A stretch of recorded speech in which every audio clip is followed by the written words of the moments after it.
Hello. This is Sabu Theater Live. We are live. Requests only. Today's a really special one. We're going to be joined by Aaron Oster very soon, and also Charles Dean, who both have requests today. Supermage for Aaron Oster, and the Charles Dean's new series, The Heroic Villain, but also unfortunately, it looks like we won't be revealing the identity of Mr. N.P. Chekhov, but I will be reading from the Land of Trademark online tonight. It will be the finale for requests only for today. So let's see. Let me pull some stuff up. Player blackout. Where is it? Where is it? Changing faces. It's got to be newer than that. Save point. I know what's in here. Wait, maybe it's not from Danny Katz. Maybe it's from Aaron specifically.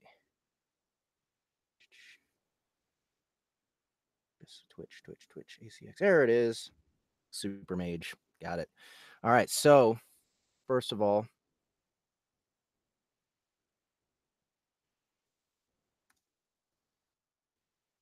sorry, I'm talking to Mr.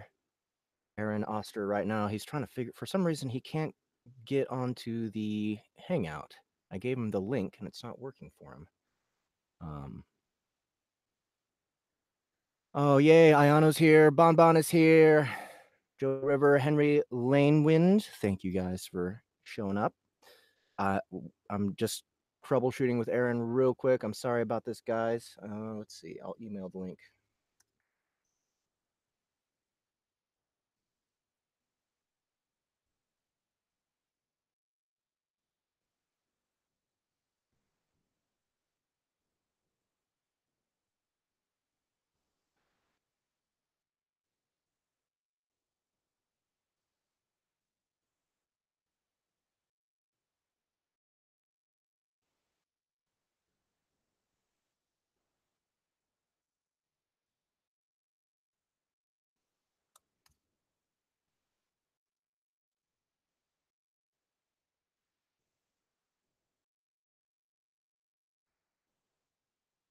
All right, so we'll go ahead and show you guys some covers here. Uh-oh. Dawn sent out a ping? What? She's saying? What's she saying? Oh, she put the announcement out. Thank you, Bon. Totally forgot. Let's see. All right. So let's show you guys the covers of these books. Because I think all the covers are pretty dope. This one was done by Richard Sashigane, the Supermage.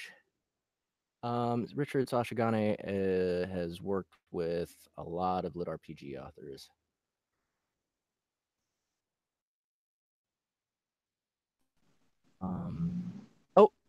I'm hearing somebody. Oh, there yeah. he is. Aaron Oster's here. Yeah. You made it, sir. Yeah. Thanks for joining us. Sure, it's great to be here. I was just about to show everybody your kick-ass cover. Here goes. Which one? This one, yes. Nope, that's not the cover. Oh, geez, here it is. So, okay, can you explain what's going on the cover here? Oh, okay. It's basically the two main characters on the cover. There's Morgan, he's up in the air, and there's Sarah, she's one attacking. So basically, they both decide they're going to take a nap in the woods, and they kind of wake up. Everything's kind of quiet, and then suddenly this gigantic bear kind of comes out at them. They make this, kind of run for it, and then they end up fighting it because Morgan's kind of crazy. So, yeah, that's pretty much it. Now, is it really a giant bear? It looks pretty much just like a grizzly. Yeah, I know. It's a lot bigger in the book, but it's kind of hard to fit in a bear that size onto a book cover. That's true. I Yeah. get that. Well, and then I guess Richard put him like past the horizon of the hill they're on. He's maybe standing further away than it Yeah, that could be it. Yeah. He also doesn't He look. he did. He also doesn't really look like super aggressive. It looks like maybe he's just pissed that they attacked him.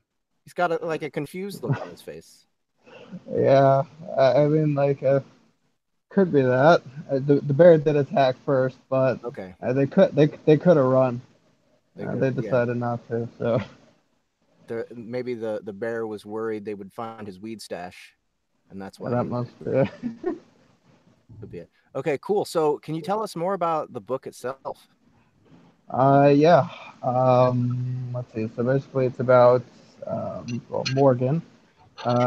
He's this orphan, grows up on the city streets, got a big chunk of his memory kind of missing, and he's got no powers. He's somehow pissed off like the lord of the city he's living in, Uh-huh. and he's friends with his daughter, so kind of doesn't like that. So without giving too much away, he kind of like has no powers. Um, then he just makes it before his birthday.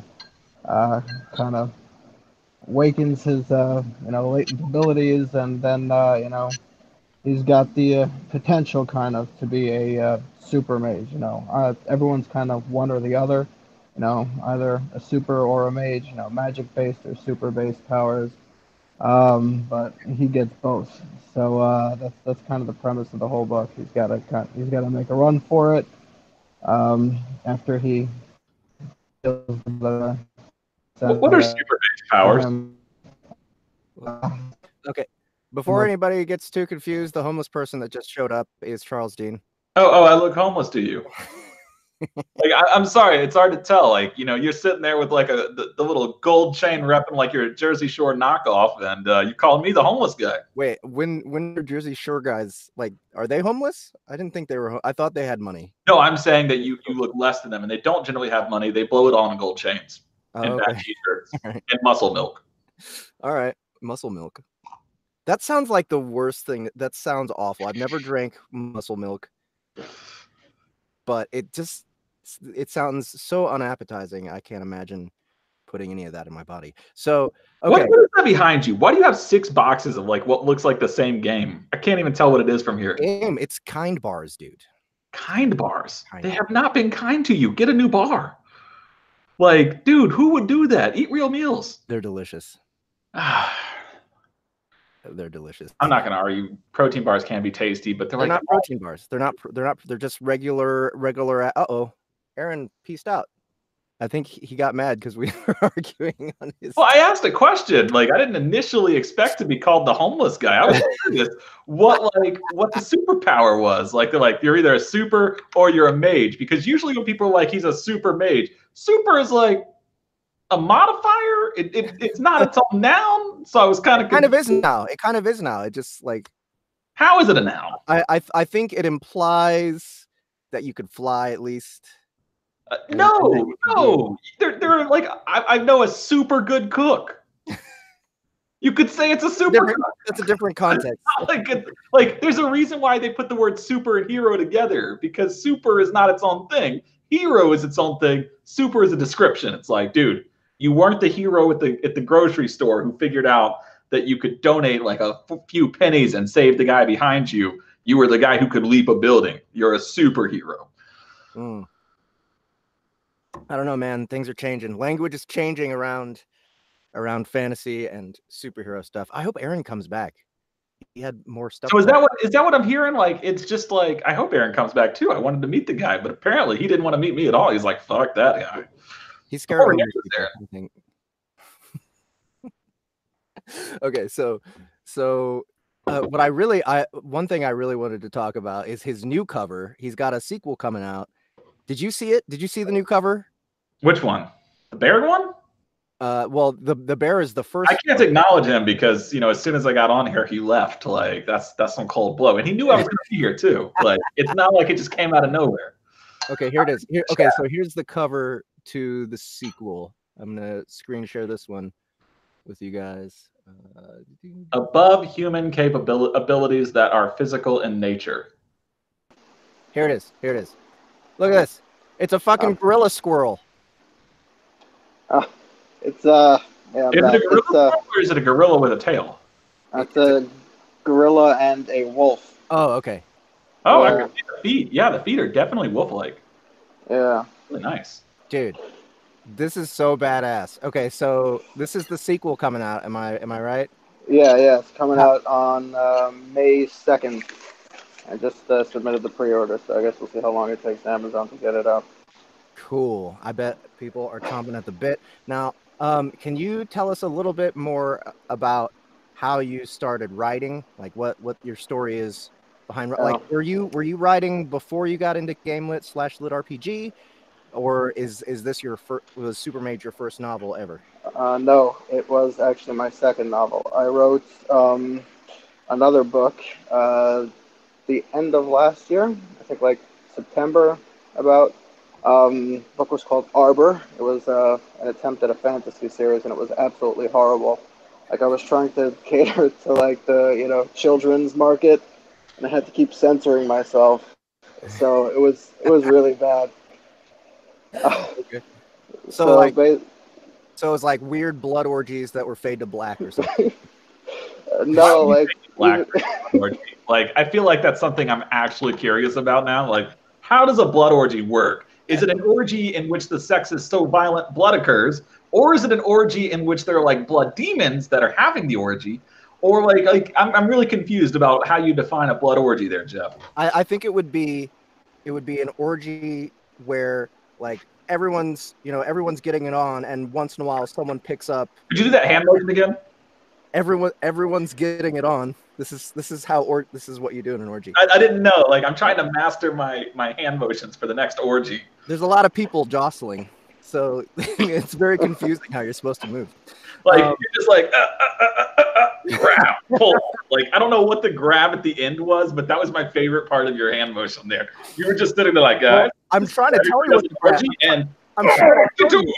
I'm trying to tell you. So during like everyone's starting up, and then you grab like a squirrel or a beaver and you sacrifice it, you slice its neck open, and you like spray blood all over everyone while the orgy is. I think that's what an orgy is. So they you probably have to like have a chant that goes with it. So it's a murder orgy. Well, I mean, you're killing an animal. I guess you could murder someone, like you could sacrifice a person. Wait, if you're killing an animal, doesn't it just become a food orgy? Isn't it just food porn? Maybe if they're gonna eat it raw. I mean, they don't have to eat it though. They just spray the blood all over everybody. It's like it doesn't, interrupt the action or whatever. But it's like the opposite of like a cleaning porn. Okay, so it's like it makes everything really messy. Who's that girl that like the Japanese girl that cleans up for a living? It's like the antithesis of her porn. You're like, we had a clean room, and now we're going to get the messiest substances everywhere. Because when you kill something, it poops. And then she comes in and she's like, "Oh, what did you do?" She's like, "You were supposed to take the thing that made you happy and keep it, not kill it, people." I can't believe you got rid of the bunny. All right, so I'm gonna get started on Aaron's request here. I'm sorry, Aaron. It's all good. From Supermage. Let's see. This scene contains a fight scene and a bit of dialogue between the two main characters. Characters appearing in the scene. Morgan, he's completely oblivious when it comes to women and speaks in a flat kind of tone. So Sarah, basically everyone in our community. Okay. Yes. And Sarah, no wonder you sold so many books. Sarah, she's kind of bossy, has a foul mouth, and has a thing for Morgan. The others appearing are typical villains, so just go with it when it comes to them. Awesome. Okay. So, can you set the scene up just a little bit for us? All right. So I think the scene I gave you is when he was just cornered in an alleyway by these two city guards that the city lord kind of sent after him. So he's kind of like he just discovered his abilities, and now they kind of cornered him. All right. Yeah, I'm terrible at like describing stuff. That can't be good for your career. You have to work on that. Oh, I can write it. It's just when it comes to the actual description. Okay. I feel like there's a disconnect there. Am I not? Yeah. How do you not know how to describe something, but you write descriptions that are so well, man? Come on. It's like people put me on the spot. It's like I don't like the pressure. Okay, so it's the pressure because I was like, I've picked up your books. Don't fucking bullshit me, bro. I know you, goddamn wordsmith. You talented bastard trying to pull one over with the humility stuff. This is in Asia. All right, here goes. Is this the beginning of chapter 3? Yeah. All right, the chapter 3 of Supermage by Aaron Oster. I love. I'm starting off with a fat character, so I get to do the jowls in the voice. That's like one of my favorite things to do. Okay. Well, would you look what we've got here? Gimple asked rhetorically as he took a step into the alley while sneering down at Morgan. Oh, real quick, Aaron, do you think you can mute until you say stuff, because we can hear like the sure. waterfall? How do I? Your house.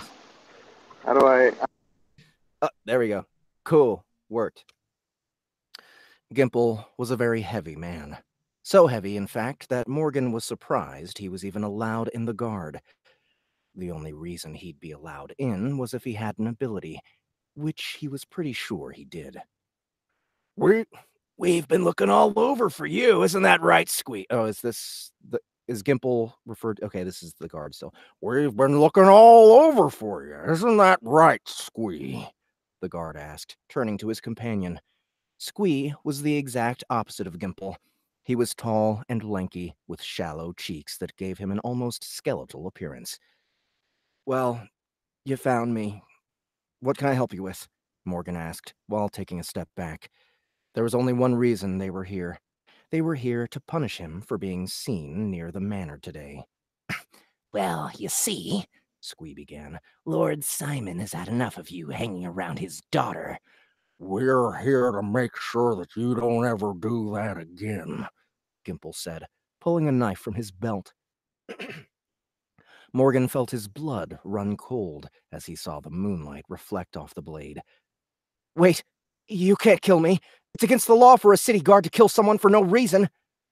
It was only then that he realized they were both out of uniform. This was planned. Lord Simon had been trying to have him killed for some time, and finally 2 men were willing to do so.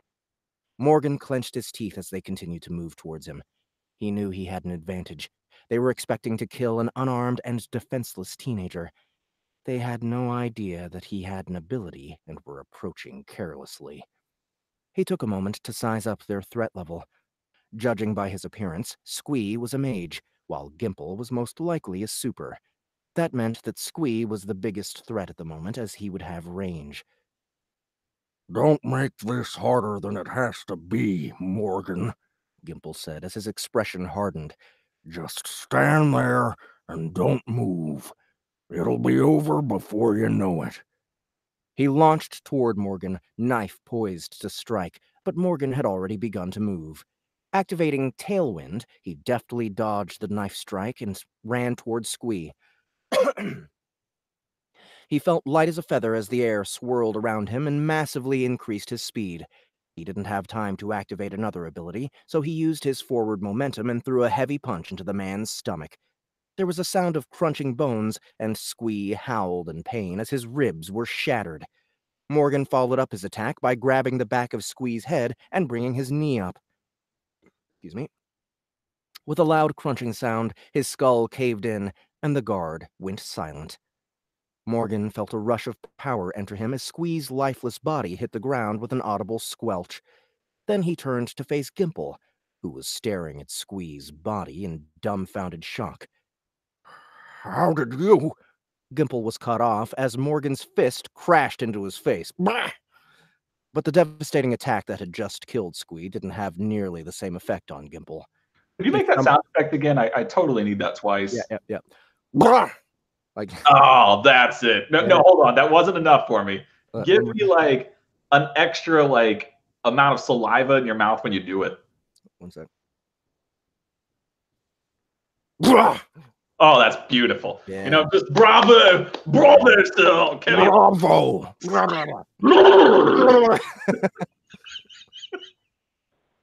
You know, if you want, I can always play the fat jolly character. No way, dude. That's my shit. All right. Carry on. Why did you punch me?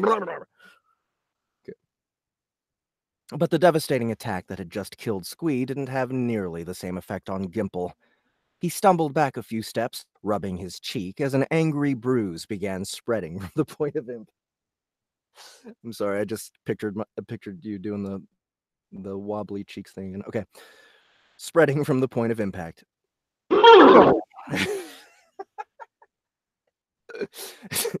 So, you went ahead and got yourself an ability, Gimple said, taking a step forward and flexing his fingers.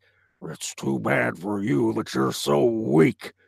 His voice picked up in volume as the air around his fists began to glow red. What are you? Rank 0? 1 at most. He laughed maniacally as he took a step towards the stunned Morgan. Well, guess what, you little bastard?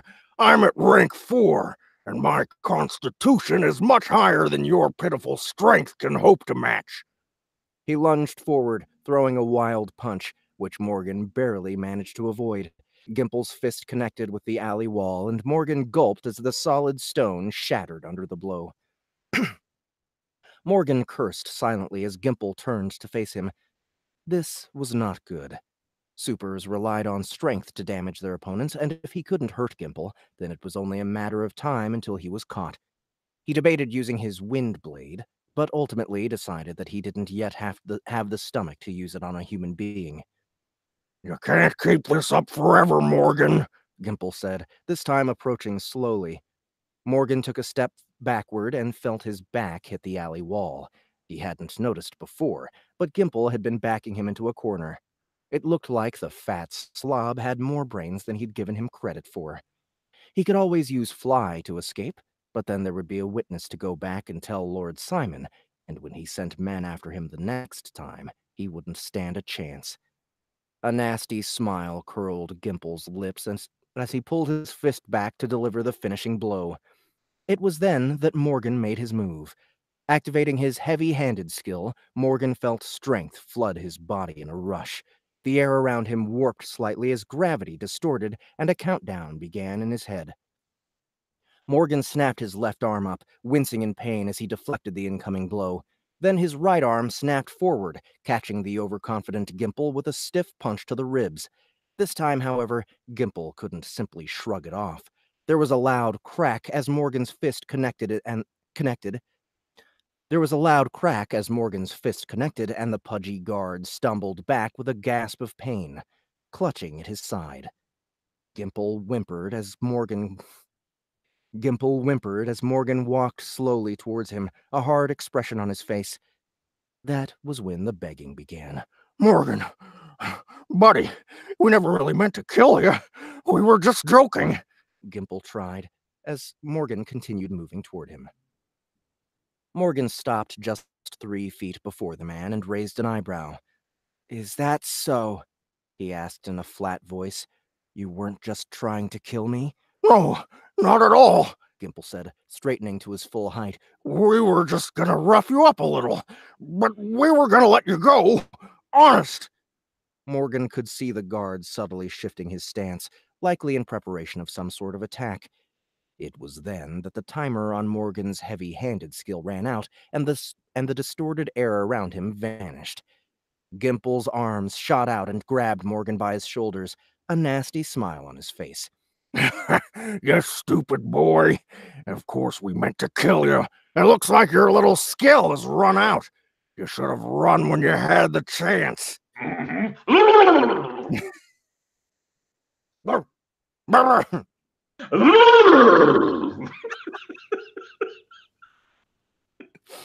you do it? You gotta unlock your bottom jaw and just let it slap. Like Zoidberg. Like when Zoidberg's leaving the room, he's like, You can do it. We're just Get it. gonna have to. I think we're just gonna have to record you doing it a few times so I can like insert it into different. I can make sure to like have drippings of butter go down there too. Like I'm gonna like drip butter over the microphone, and then I'm gonna like coat it up and down with like a base of lard on top of the butter, and then I'm going to like deep fry my microphone, and then it will be in perfect preparation so that when I make the sound, it will carry with it the extra jowl that this guy deserves. And only then will we have it so that Aaron's book can receive the proper love that its voice acting needs with this one character. Yeah. Sorry, I'm sorry, Aaron. We came unprepared. We did not have lard or butter prepared before the stream. Next time, though. It's all good. It's all good. Save the butter for next time. Sure. Right. Morgan's expression didn't change at all as he activated Heavy-Handed once more. Then he twisted smoothly in Gimple's grip and punched a hole straight through the man's chest. The guard stared down in horror as Morgan ripped his arm free, leaving a gaping hole where his chi heart used to be. He took a step forward, reaching a hand out toward Morgan. Then he collapsed face first in a pool of spreading blood. A rush of power entered Morgan as the guard died. He felt a tingling sensation run through his entire body, washing away his fatigue. He felt stronger and healthier than before, and he was sure he'd just ranked up. Opening his status, he couldn't help but grin. Name, Morgan. Super. Rank, 1. Energy to next rank, 149. 149 out of 300. Mage, rank 1. Energy to next rank, 77 out of 300. Super ability, gravity. Mage ability, air. CP, 110 out of 110. Regen, 1.1 per second. MP, 110 out of 110. Regen, 1.1 per second. Strength, 10. Agility, 13. Constitution, 9. Intelligence, 11. Wisdom, 10. Super skills. Fly, heavy-handed. Mage skills. Windblade, tailwind. Well, at least he now knew one way to rank up. He did notice that more energy had gone towards his super ability than his mage ability. This could be for one of 3 reasons. Either Gimple was higher ranked than Squee, he'd used one ability more than the other, or destroying the chi heart had somehow given him more. He closed his status and looked around at the now blood-drenched alley. He'd just killed 2 men, but strangely enough, he didn't feel anything. Even when he'd shoved his arm through Gimple's chest, he'd been more fascinated with his strength than the man dying before him. It's kind of a long arm there. Makes it all the way to the chest. I don't get it. Okay, you'll think on it. Okay. I don't know. I don't know what the fuck you're talking about. He just killed... okay, he'd been more... maybe he would use his Windblade ability next time. Morgan shook himself out of his musings. This was no time to be standing around. Even if no one had heard the fight, he was clearly no longer safe in the city if Lord Simon had sent these men to kill him. He had to leave. He quickly bent down near Gimple's body. After a moment of searching, he came away with a slightly bloody coin pouch. Moving on to Squee, he found a similar pouch. Taking a quick peek inside, he was delighted to see the glittering of gold and not the dull copper or bronze. Morgan couldn't help but notice that they were both uncommonly heavy for mere guards. Likely a bribe from that bastard Simon, he thought. A grim smile touched his lips as he thought about the smug city lord, sitting in his fancy manor and waiting for news of his death. He stood, dusted off his pants, and wrinkled his nose at the putrid stench the 2 bodies were already giving off. He would need to find a change of clothes. His were covered in blood and gore. Taking one last look at the 2 guards, he turned and ran from the alley. All right, that's the end of Chapter 3. We're moving on to Chapter 4 here. Yeah, I think I might have cut out like the first bit of chapter 4 because I wanted to get towards the end. Um, but yeah, just letting you know. Okay, cool. So this is like not quite the beginning of chapter 4. It's not quite the beginning of chapter 4. I might have cut out like the first page or so. Cool. Gliding up to the window, Morgan knocked on the wooden slats covering the glass. When no one answered, he knocked again, this time louder. The shutters banged open so suddenly that Morgan reeled back in shock. Sarah stood there, dressed in a nightgown, a massive spear made of ice poised in the air above her. "Sarah, wait! It's me!" Morgan said quickly, as she pulled her arm back to send the spike through him. "Morgan?" Her voice was soft, and it sounded as though she'd been crying. "Morgan?" Flying forward, Morgan could see that her eyes were indeed puffy and red. "What happened?" he asked, hovering right in front of the open window. She lunged forward, wrapping her arms around him, and sobbed into his shoulder. "This entire night has been a nightmare. Father said that he'd had enough of you and sent out guards to get rid of you for good." Morgan floated there, awkwardly patting her back as she cried. He really wasn't good with emotions. Deciding that it was best to talk inside, he slowly floated into her room and landed on the floor. After another minute of crying, Sarah finally pulled back and wiped her eyes. Holding him at arm's length, her eyes widened as she got a good look at him. "You're covered in blood." "Well, your father did send 2 of his cronies to kill me. I wasn't about to let them," Morgan said with a shrug. "They weren't expecting me to put up a fight, though." Sarah laughed. "I can see that. You finally got an ability?" "2, actually," Morgan said, trying to sound nonchalant about it. "2? Wow, that's really rare. So, do you have a super or mage ability? And which 2 do you have?" Sarah's excitement bubbled over, and Morgan could hardly believe she'd been crying just a minute ago. "I have,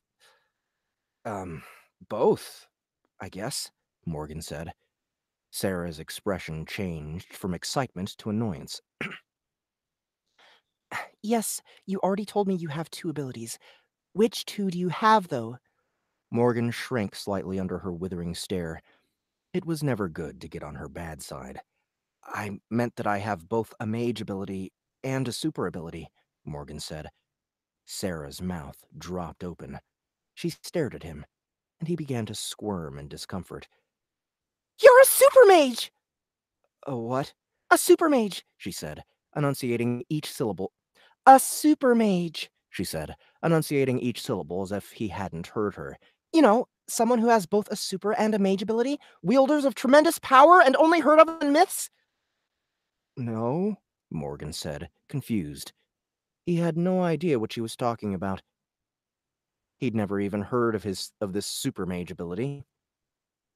"Of course you wouldn't know," she said, rubbing her temples for a few seconds. She then turned her back to him and moved towards her dresser, pulling the drawers open as she began to pack her things into a bag. Sarah?" Morgan asked, now very confused as to what was happening. "What are you doing?" "Bet you're not coming with me." She turned to look at him as she shoved a pair of leggings into her bag. "Isn't it obvious? I'm packing," she said, bending down and piling a few books under her bed. "Yes, I can see that," he said. "But why are you packing?" She didn't even bother looking at him this time. "I'm coming with you. Isn't it obvious?" she asked, stuffing the last of her belongings into the bag. "There, that should be everything. Now just give me a moment to change and we'll be on our way." "I just came to say goodbye. I didn't want you to come with me," Morgan exclaimed. "So what you're saying is that you don't want me along?" Sarah asked, turning to look at him with a hurt expression. "No, that's not what I mean at all." "Great," she said, the smile returning to her face. "Just give me a minute and we'll be on our way." Sarah walked behind a partition to change, and Morgan sank down onto her bed, not knowing exactly what had just happened.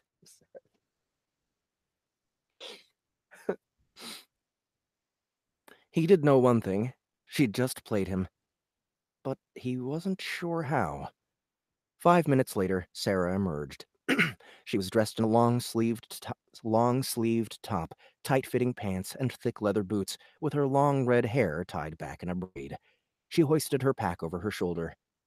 Morgan had never seen her wearing anything but a dress, but this somehow seemed to suit her better than any dress ever could. "You ready to go?" she asked, giving him a victorious smile. Morgan didn't smile back. "Tell me why." Why what? she asked, trying to evade the question. He just stared at her, folding his arms and waiting. She stared back at him for a few long seconds.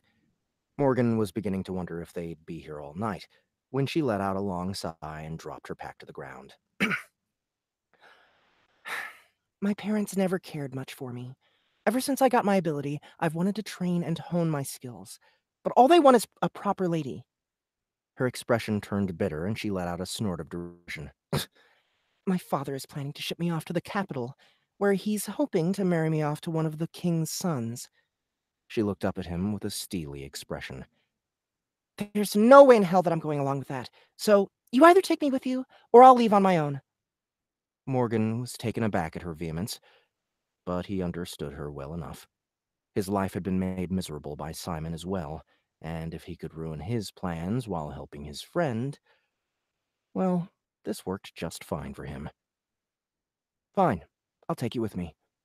But tell me about the Supermage thing you mentioned before we go." Sarah bent down to retrieve her bag and slung it over her shoulder once more. It's a very long topic, so I'll give you the abbreviated version. Otherwise, we'll be here all night. Supermages are supposed to be a myth, but I know that there are a few scattered throughout the kingdoms. I also know that you need to keep your abilities a secret. Otherwise, you'll be hunted down and killed. Kings don't like threats to their power. As a supermage, you pose a very significant one. Morgan scowled.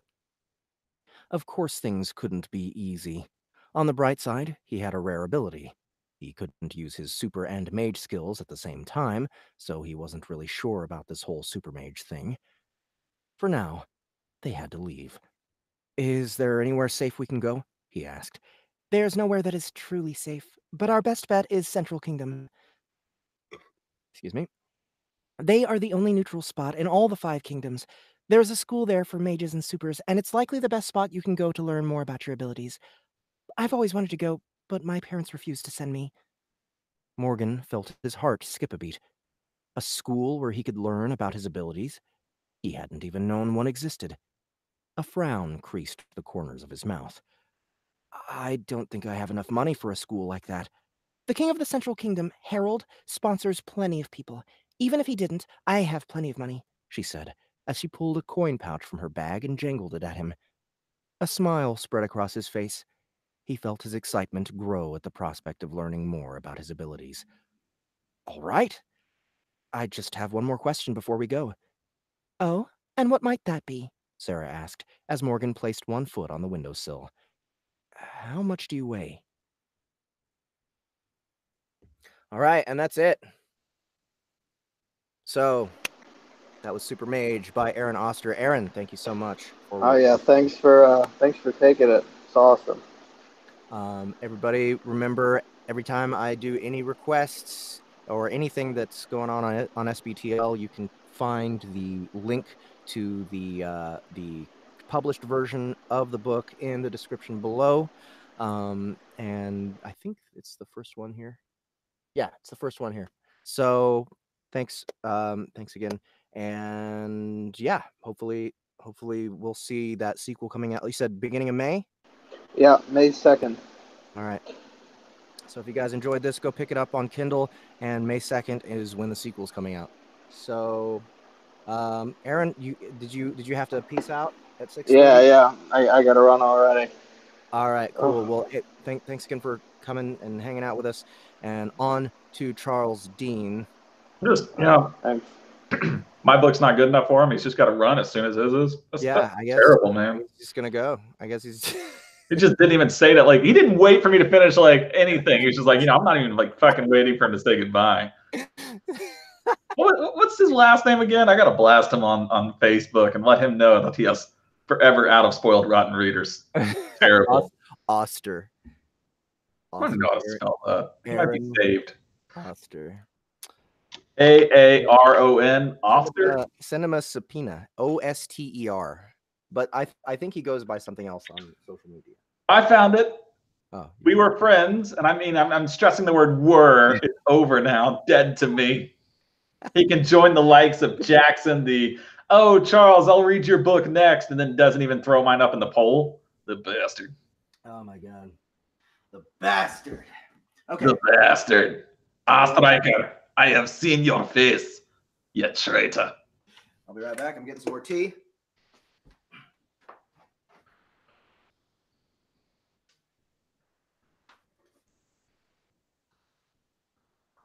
It's a shame these days that everybody traders.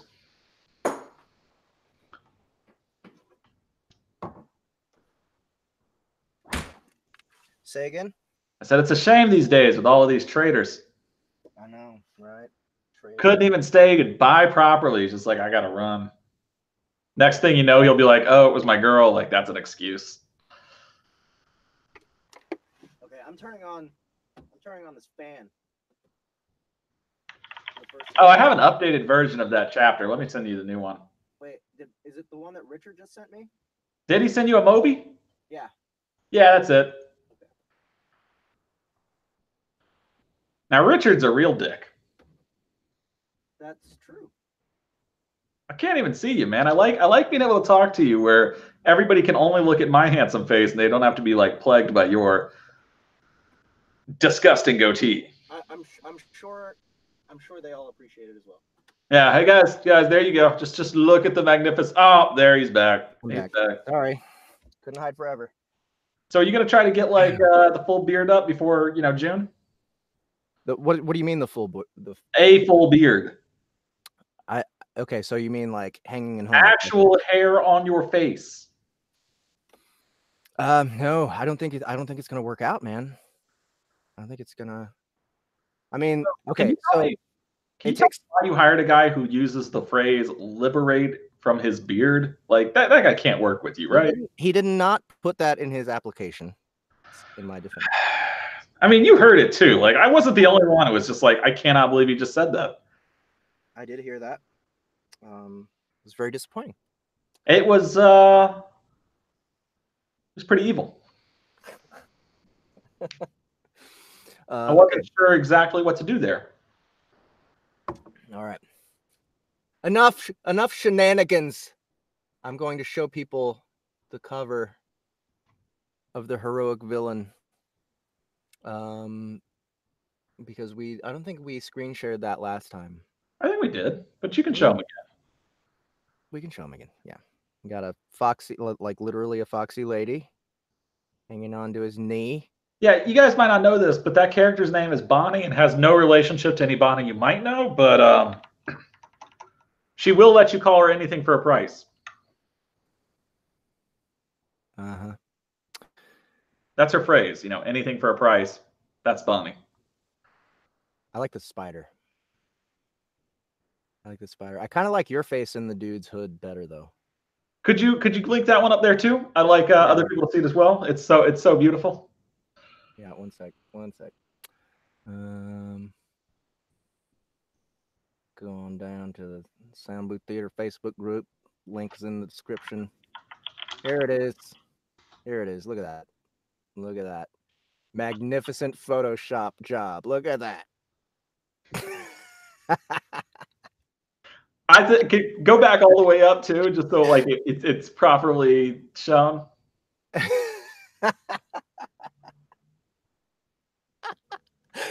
It looks like you're a conehead.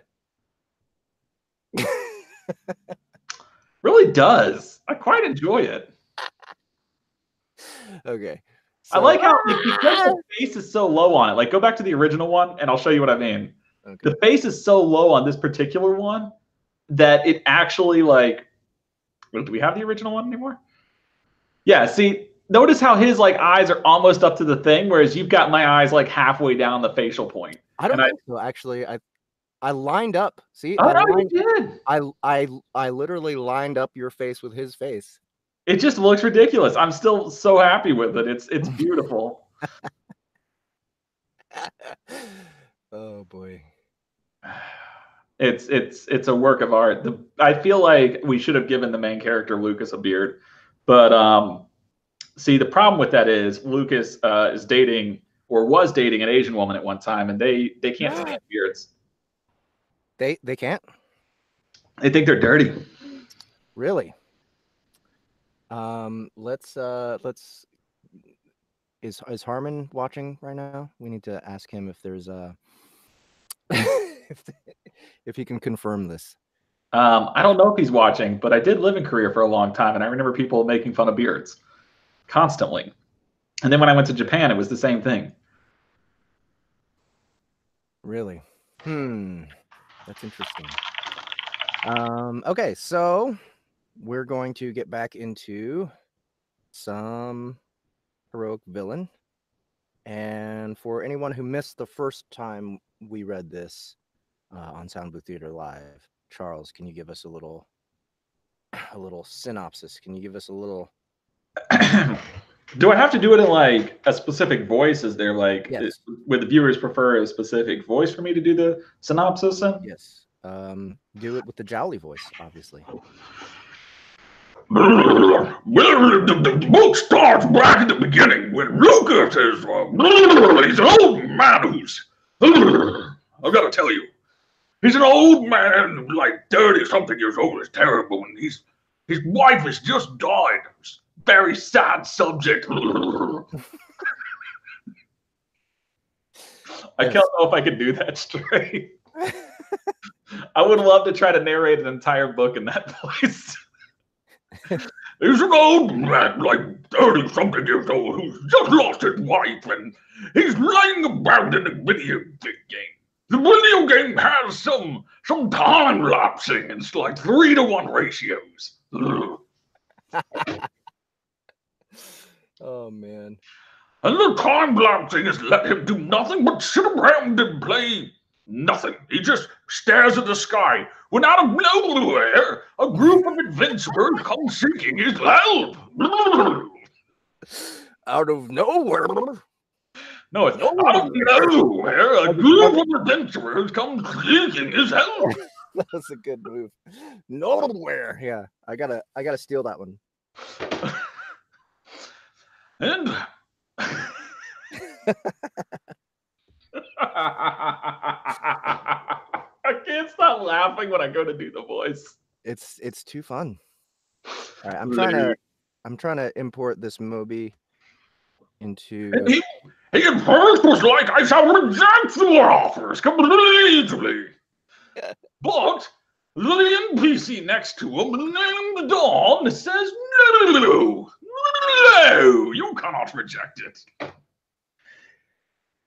And so, under the pressure of this NPC named Dawn. Here it is. Okay, I got it. All right. Okay, the actual summary is, in case you couldn't understand my drunk voice, is really rich guy who's running a company. His co-founder, his wife, who he worked with for a long period of time, died. 7 months later, he's in the video game. It's a time skip, so that's a total of 21 months of video game time. He's laying around doing nothing, staring at the sky, hanging out with an NPC that somehow looks exactly like his dead wife. And he's like, what the fuck? Why do you look like her? But he doesn't want to question it because the familiarity is pleasant.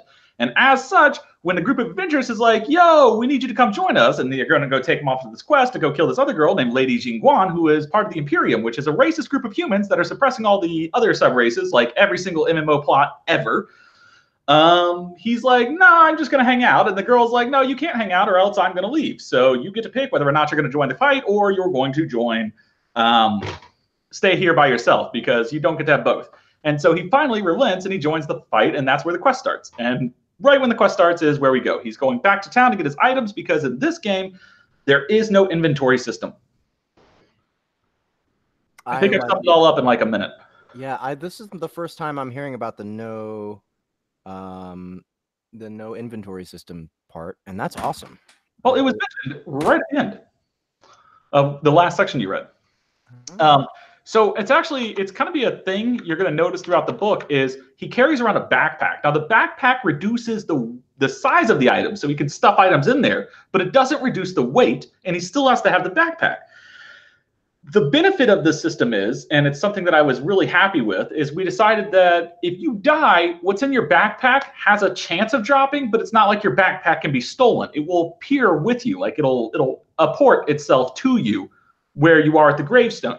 So a lot of times people will put their backpacks down before they go into combat, and it's a little bit of preparation time. But say you're in the middle of a fight and you need to switch weapons. It is not something you can't just be like, yo, I'm going to magically appear this weapon in my hand, because that would be really broken. You could just basically put your hand on somebody's face and be like, sword, and then their whole head will explode. It's like the sword appears out of your inventory. So we decided to move away from that system. We were like, let's not have people have the most broken skill in all of eternity because they can basically summon any item out of existence into any space they want. And let's make them actually have to reach in and grab it. So they can switch weapons during combat, but it's difficult because you have to reach your backpack, open your backpack up, put your old weapon in, and pull your new one out. Well, I mean, you could leave your old weapon on the ground, so higher chance to drop when you die, but that's not really covered in detail. So you'll see the running theme is they often will set their backpacks down, because imagine trying to fight with a backpack on. Right. Yeah, that would suck. Yes, it would be terrible. I don't even like to run with a backpack on. Okay. So should we just start at Quest, the teachers of old? Is that where we did end at the quest. Let me go grab the exact section you're at. So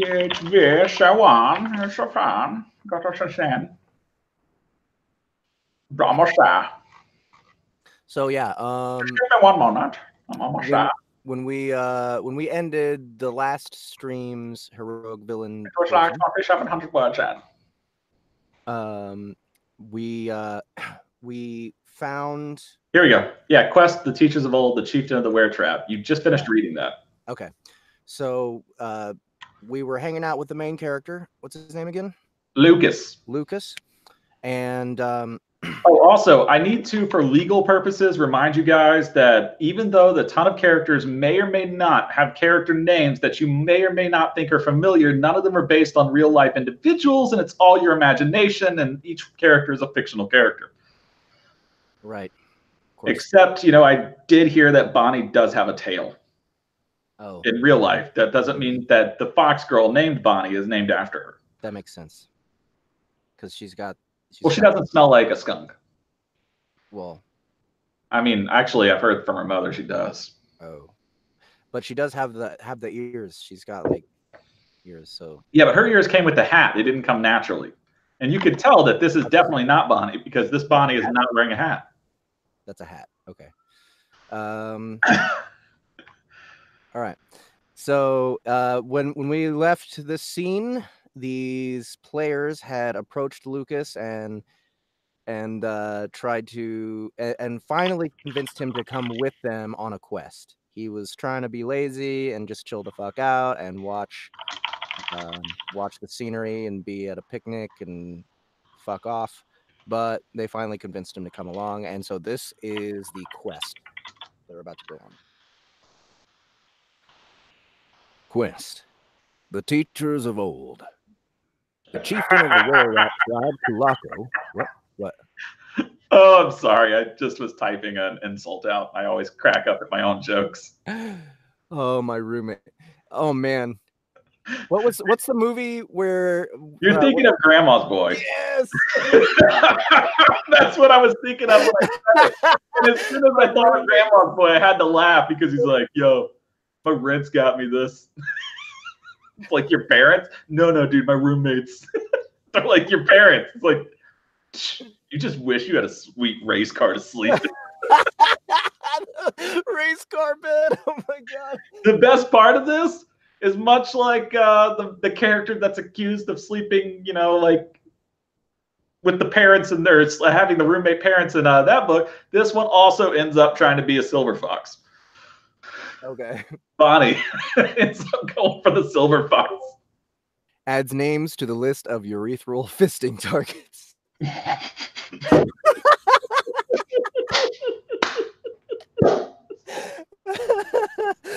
Oh man. I almost lost my water on that one.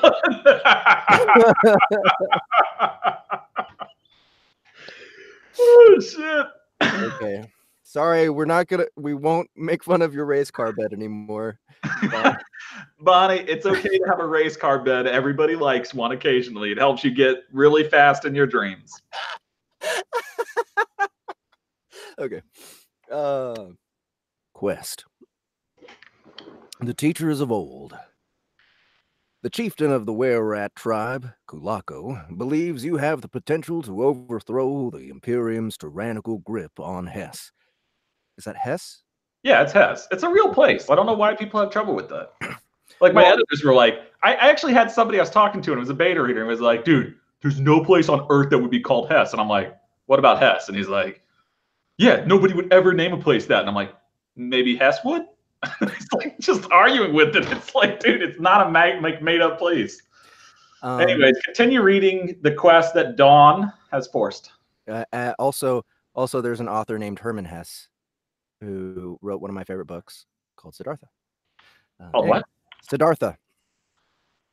I'm sorry, I missed you. Did you say Siddhartha? Siddhartha. Siddhartha. Yeah, no, S-I-D-D-H.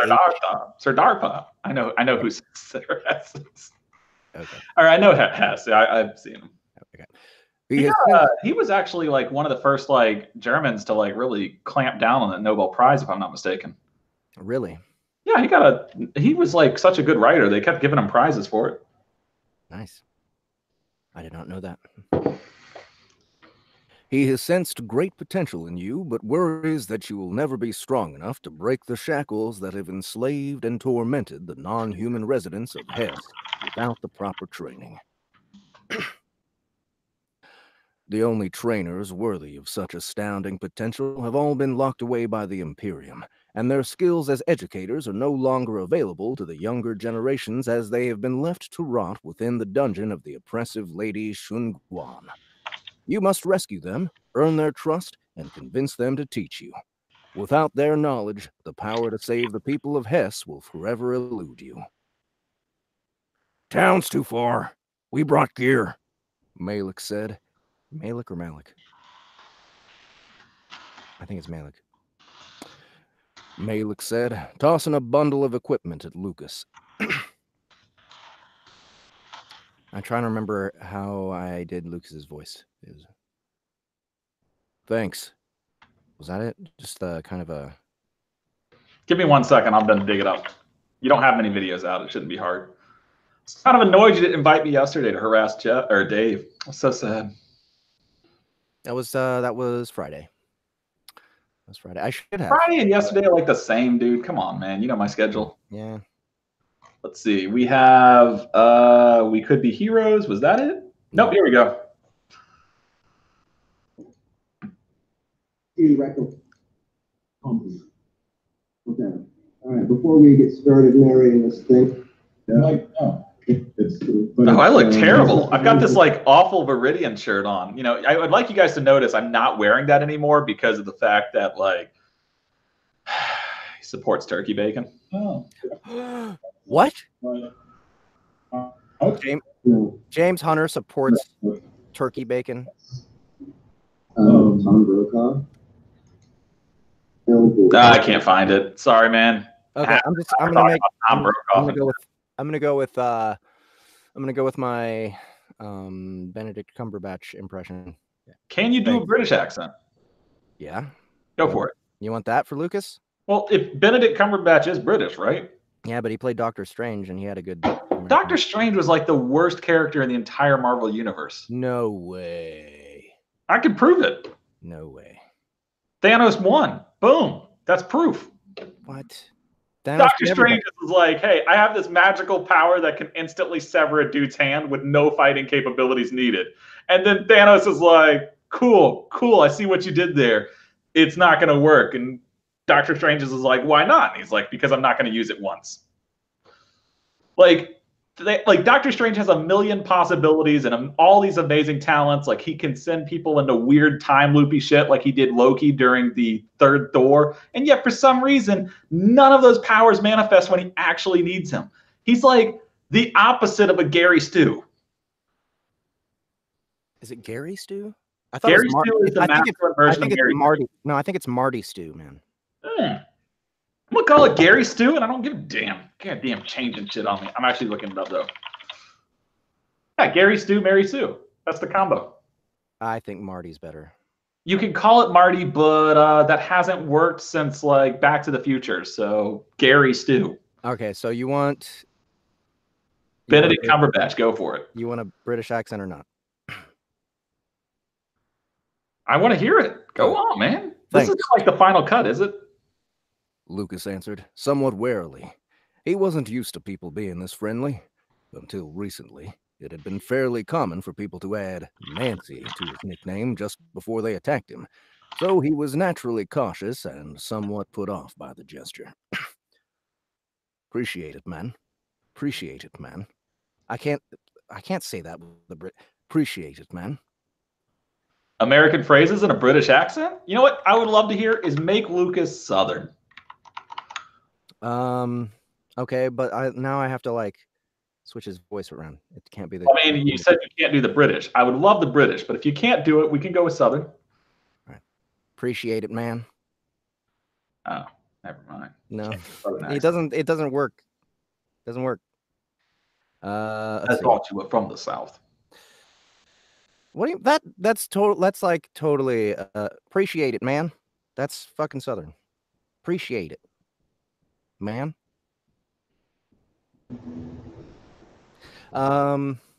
Valerie, how did Valerie sound? Don't let him steal the credit, yeah. It was my idea.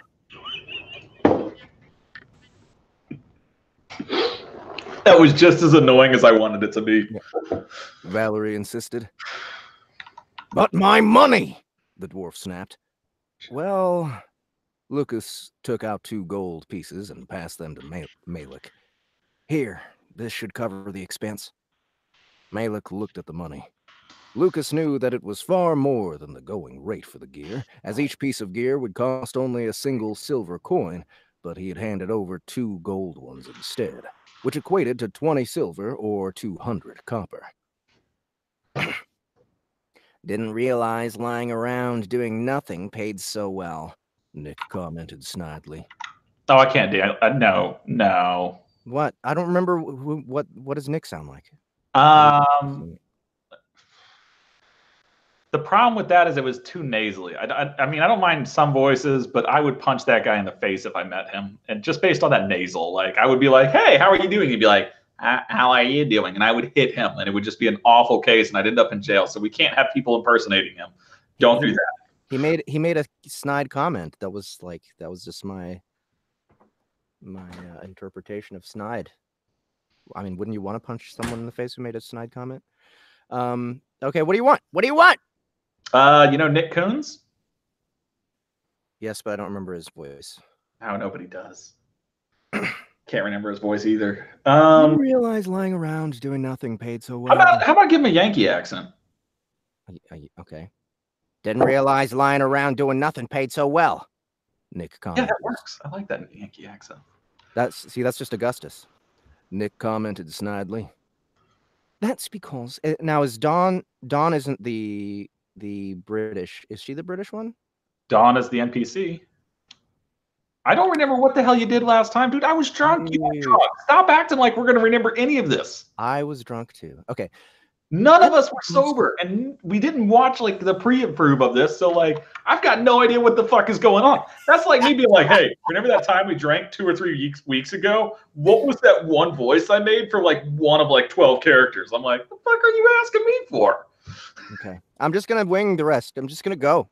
I remember that one of the voices, Malik, was done by Justin. Yeah, and I think he did Nick too. That's why we don't remember. Yeah, you know what? Let's just blame it all on Justin. Like, not shut the fuck up for this one. God damn it! You know, I gotta be really insulting. There is a character that is a white knight named Justin, and he didn't even show up here to read a character that happens to have his namesake. So sad. Yeah. Jeff did a vaguely Asian chick voice for Dawn before, like an Asian Jade. Like an Asian Jade. Okay.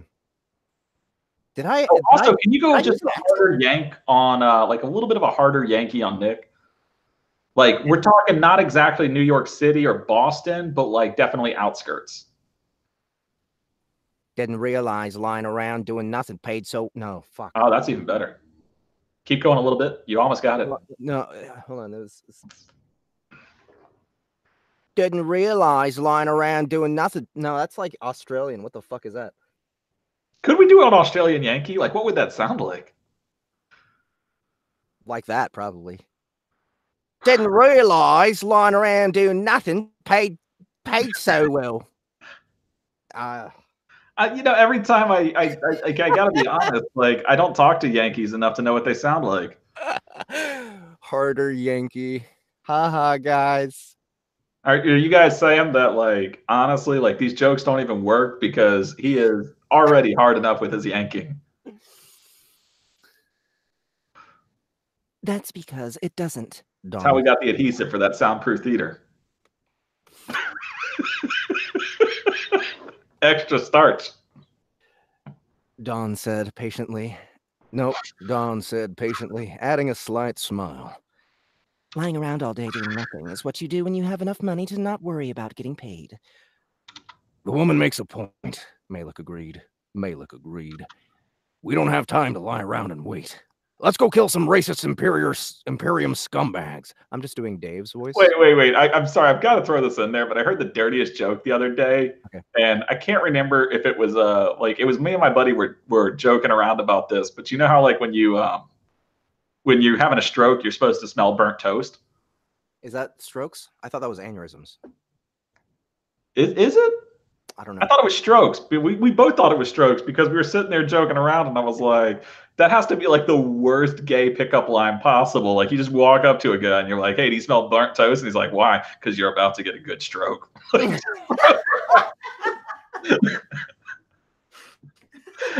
was like...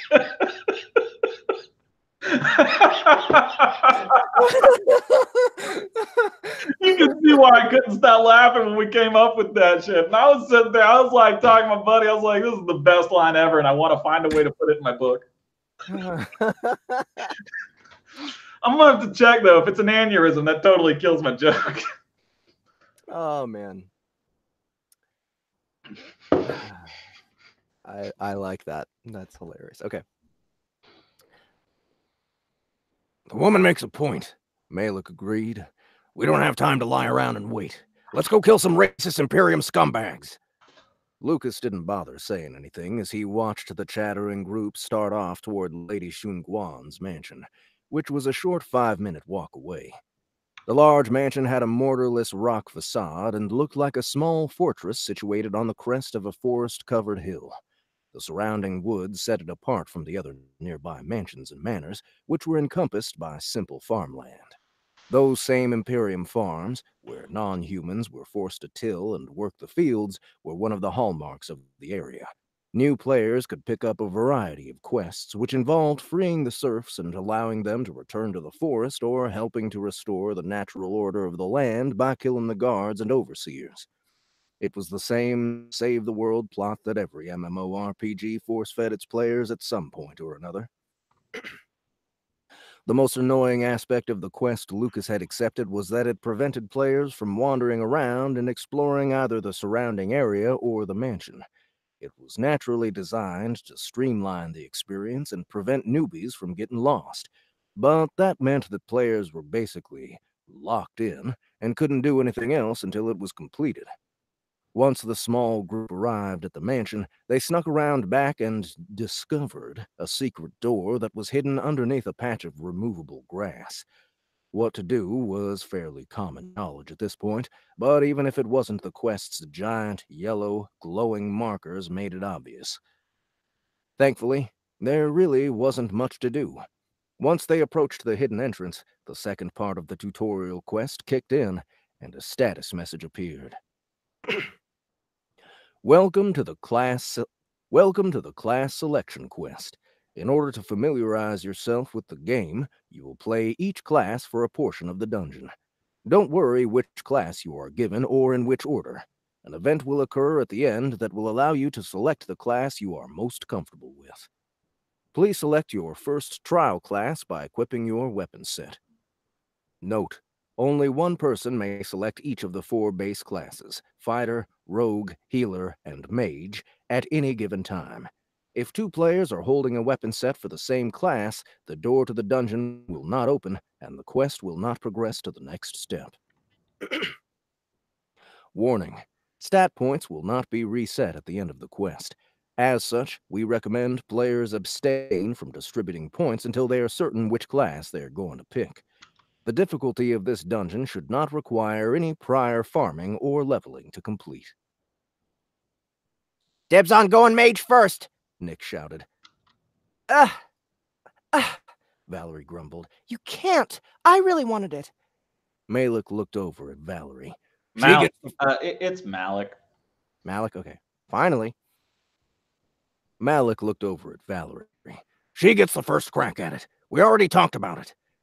Fine, Nick harumphed. I'll take the fighter then. Unless you want to stop me from picking that class too? Malik glared at Nick for a second, but then relented. No, it's all yours. I've wanted to take a crack at the rogue anyway. What?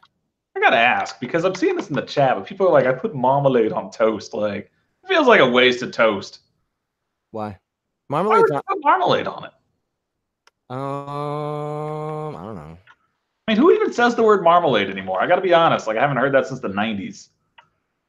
It's like that disgusting, weird, yellowy jam, if I'm not mistaken. I'd never heard of marmalade until the 2000s. Really? Yeah. Man, we were a kid. They'd be like, it's marmalade. And I'd be like, that's gross. It's basically like grapefruit jizz or something. It's disgusting.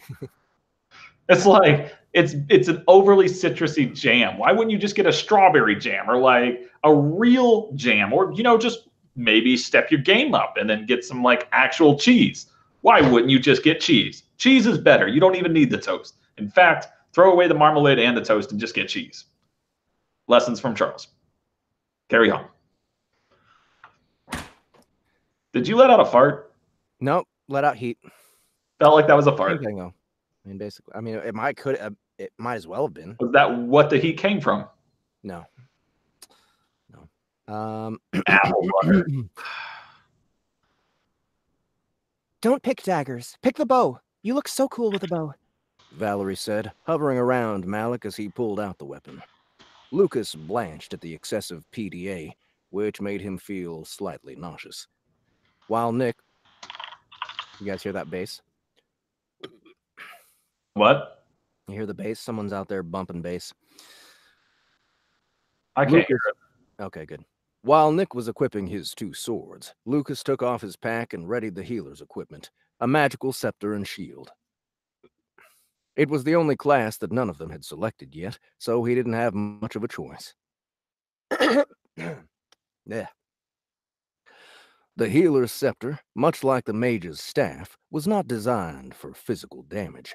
The inside had been hollowed out and loaded with what a computer geek from the early part of the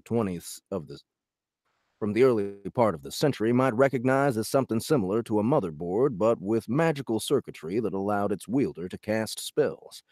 All the player had to do was select which spell he wanted to cast on the handle and then channel holy energy into the weapon to cast the spell.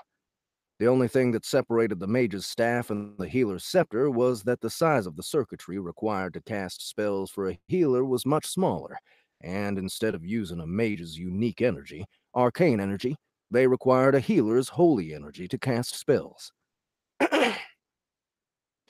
Restore health, force shield, purify, and second wind. They were the healer's basic skills, and each one required only 5% of a user's total holy energy at level 1. Restore health recovered a percentage of the player's health immediately, but it took 2 seconds to cast. Force shield created a small half-sphere in front of a player that would protect them from incoming damage, and purify cleansed a body of poisons or dealt damage to constructs or summoned entities. The last skill, Second Wind, was a stamina heal for rogues and fighters that restored 50% of their total stamina bar.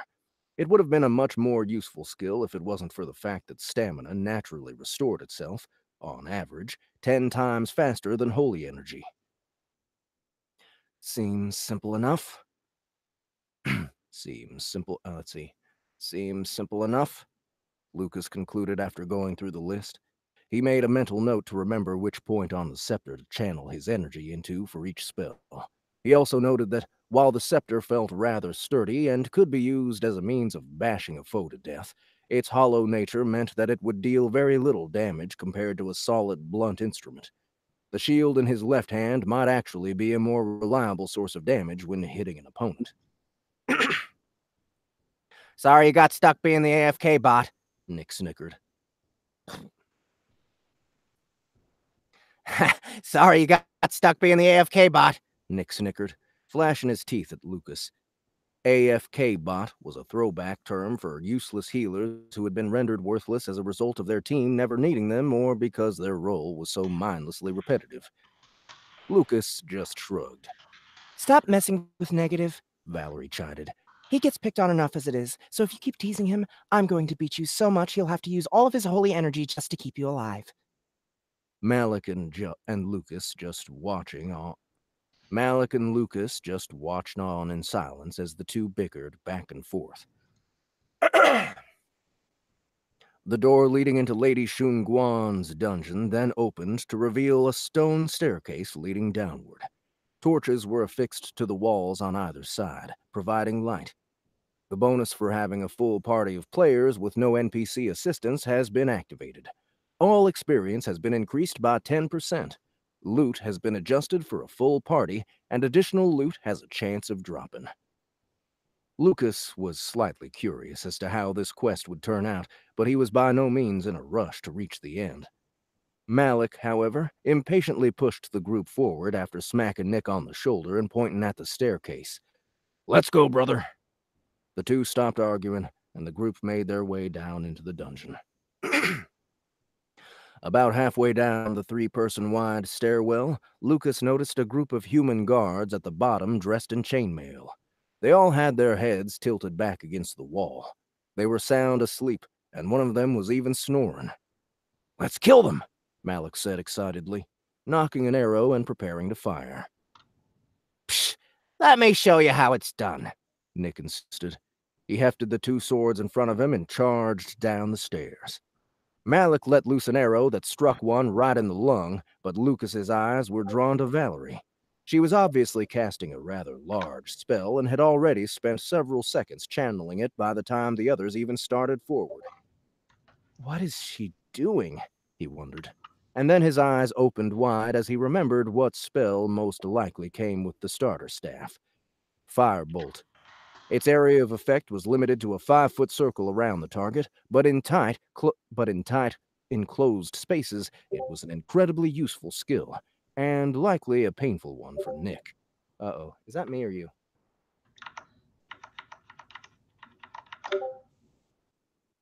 It's definitely me. I got people blowing me up on Discord. All right.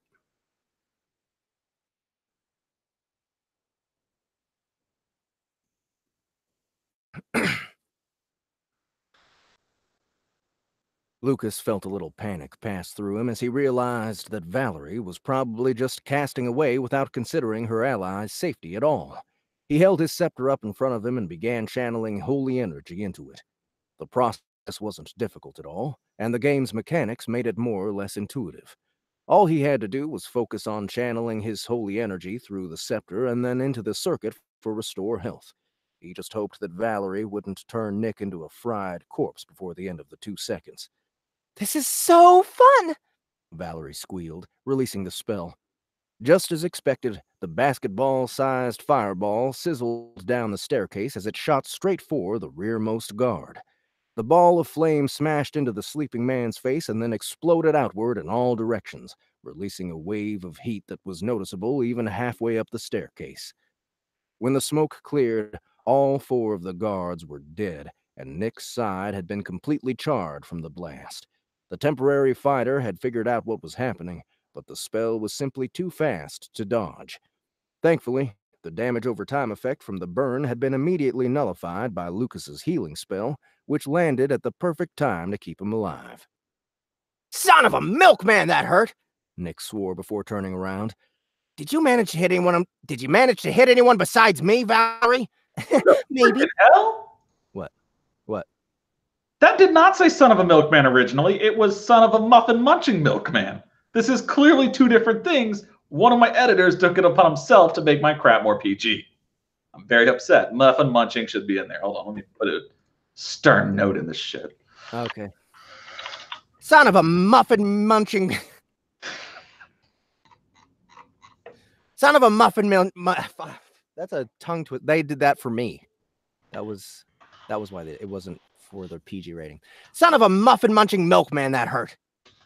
Did you manage to hit anyone besides me, Valerie? Maybe, she giggled. Or maybe my firebolt was just as attracted to your backside as I was. Come on, brothers. We have work to do, Malik insisted, refusing to let them be sidetracked into more banter. Well, originally it wasn't just milkman or muffin munching milkman. It was mayonnaise making muffin munching milkman. Like, we just threw out the grossest possible description we could have. Wait, what is mayonnaise it? making muffin munching milkman. Mayonnaise making muffin munching milk. Okay, gotcha. Sure, you'll figure it out one day. It's not a tongue twister. No, I get it. Okay. Yeah, but without the muffin munching, that just doesn't sound as bad. Like, it's supposed to imply that this person is the son of the milkman who freaking screwed the mother while the dad was at work. That was the implication of you son of a muffin munching milkman. You just reminded me of a song. Carry on, my wayward son. Nope. Tetris, putting the blocks where they're supposed to be.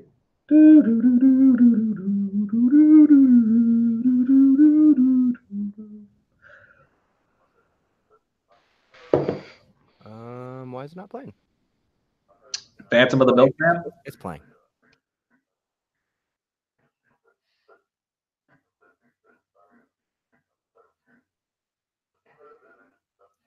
It's got a weird intro.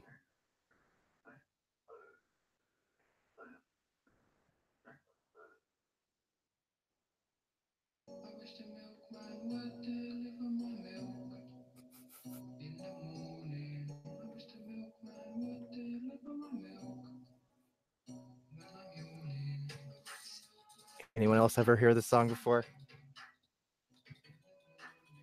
There's a great cartoon that goes with it too.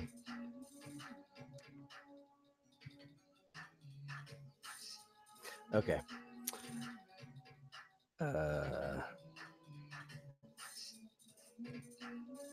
Here comes the best part.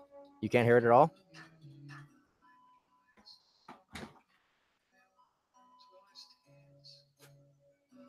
You can't you can't hear it at all?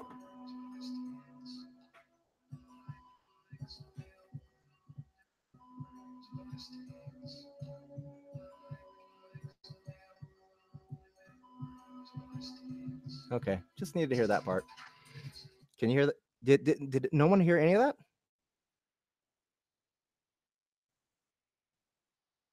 Charles, are you there? I can barely hear it at all, like a cape, like a knot or like a tiny bit or two. Dude, like, you really need to get like some way to vent out that thing. Like, you need to stop farting there too, man.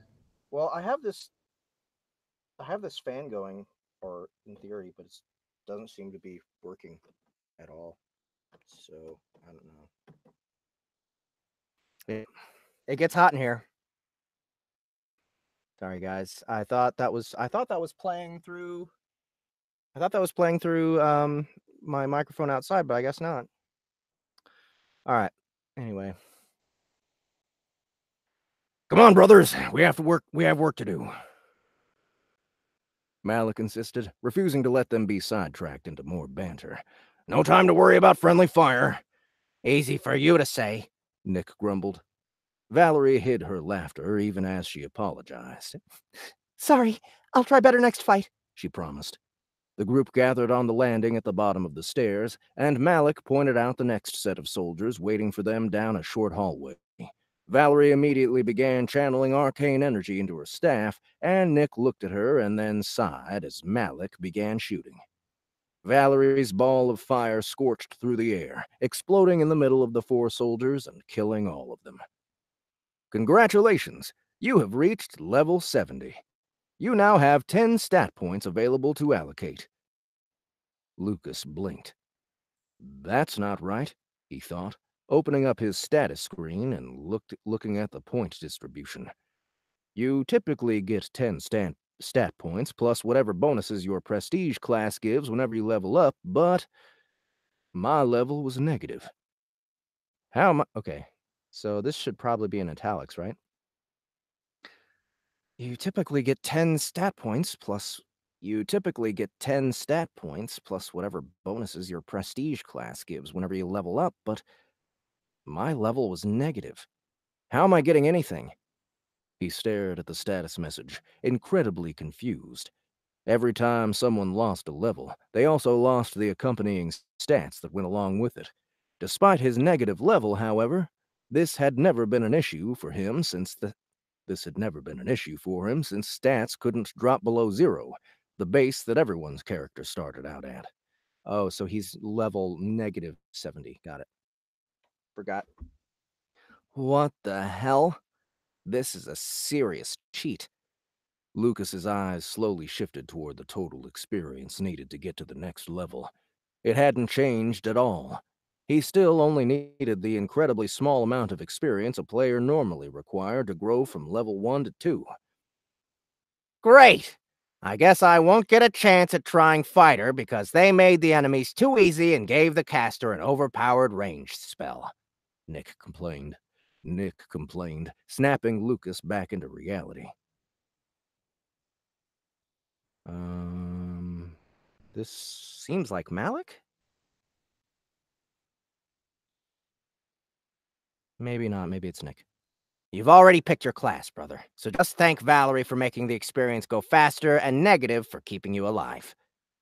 That's Malik. No, that's Malik, okay. You've already picked your class, brother, so just thank Valerie for making the experience go faster and negative for keeping you alive. Whatever. Nick sighed. Well, since I leveled, give me a second to put my points into Arcanum. Not going to wait until you pick your class? Valerie asked. Why bother? Nick asked rhetorically. I already know what I'm going to be. The greatest spell staff the world has ever known. Once a player selected one of the primary classes, he'd be taught skills and given gear to help him in that profession. However, that didn't mean that he would be locked into that profession forever. Depending on how he distributed his points and what skills he learned, he could easily change how he functioned in the game. Excuse me. Spell Staff was an advanced class available to a player who started off as a mage and used spells that would have immediate close combat effects, like Flaming Staff or Lightning Touch, which would then be combined with melee weapons and physically damaging skills. Essentially, it was just a mixture of a mage and a fighter. Although spell staffs generally took longer to channel abilities than the average caster since their base arcane energy pool was smaller, they could create very deadly burst damage on targets, making them a very popular choice. Malik laughed. Your ego is too much. The game has been out 8 years, and the best guilds have already closed their doors on recruitment. How are you going to get your hands on the magic boards you need to be one?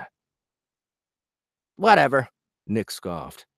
There are plenty of how-to guides on Bluet for building spell staff magic boards. Yeah, the lower-end ones. I'm not trying to be mean, but without the advanced, specialized designs that are only available to the bigger guilds, you'll never be as good as other mages. You should temper your expectations, Malik advised. Yeah, that's why I'm going to play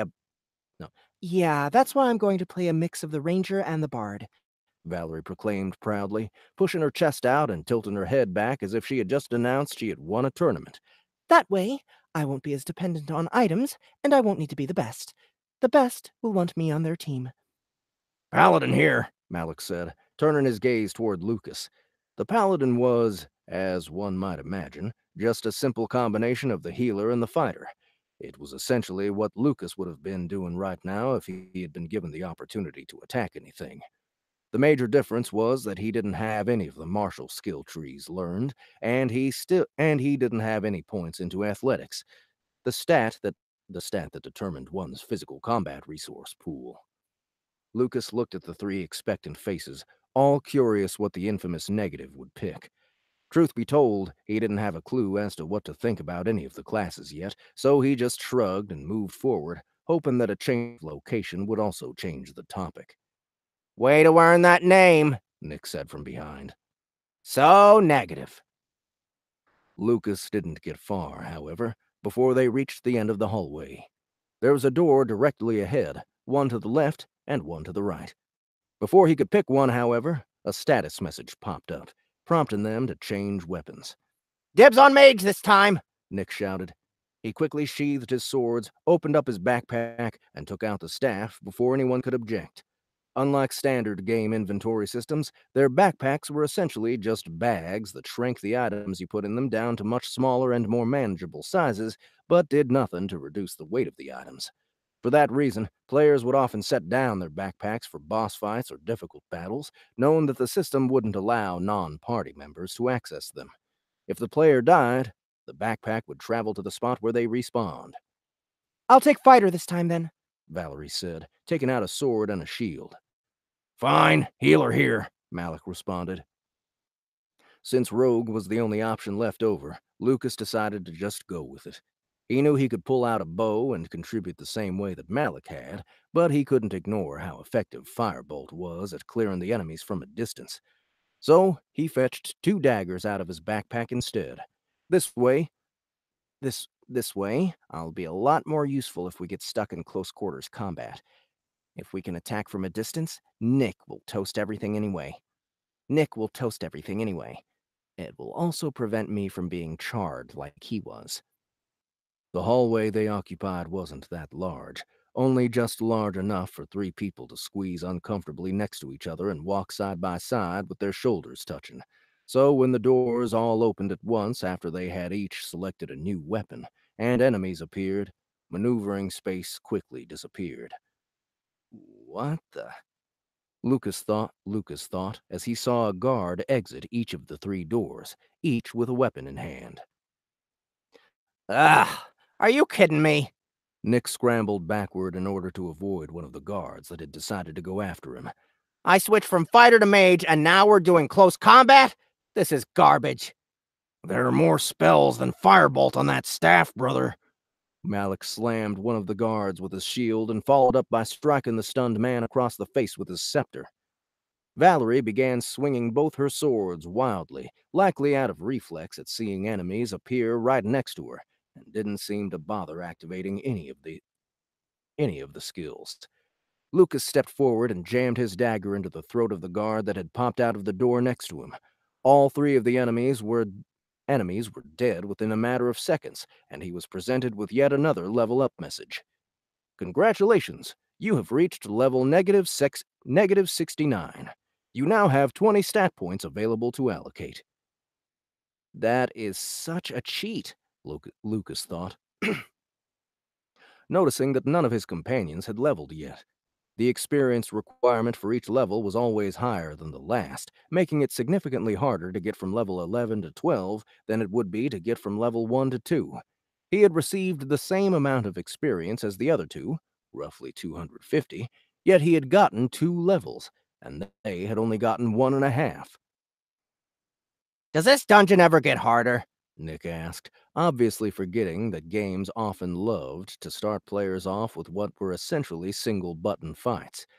This particular game was famous for being a step above the rest, and many automatically assumed this meant that the incredibly difficult, awe-inspiring dungeons found in the late game translated to the starting area as well. Unfortunately for Nick, a starter area was a starter area for a reason. A player could literally kite an entire zone of mobs together and blast them down with a single area of effect spell if he wanted to. Sorry, brother, Malik answered. It's the first quest. This is it.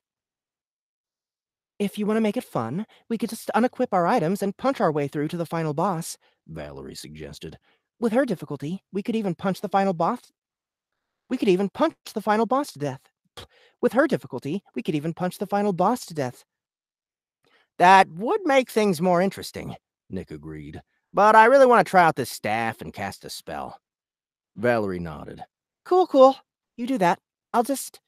She gave a wry smile and then darted farther into the dungeon, slamming the door behind her. Nick's mouth dropped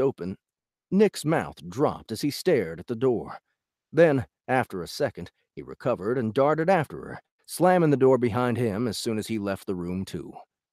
Lucas, having not really wanted to do anything in the first place, was fine watching them tear ahead and do all the work for him. As far as he was concerned, he was content with watching the status messages in the bottom right corner of his vision scroll past. Based on how quickly the experience messages accumulated, it was obvious how many kills one of the two was getting.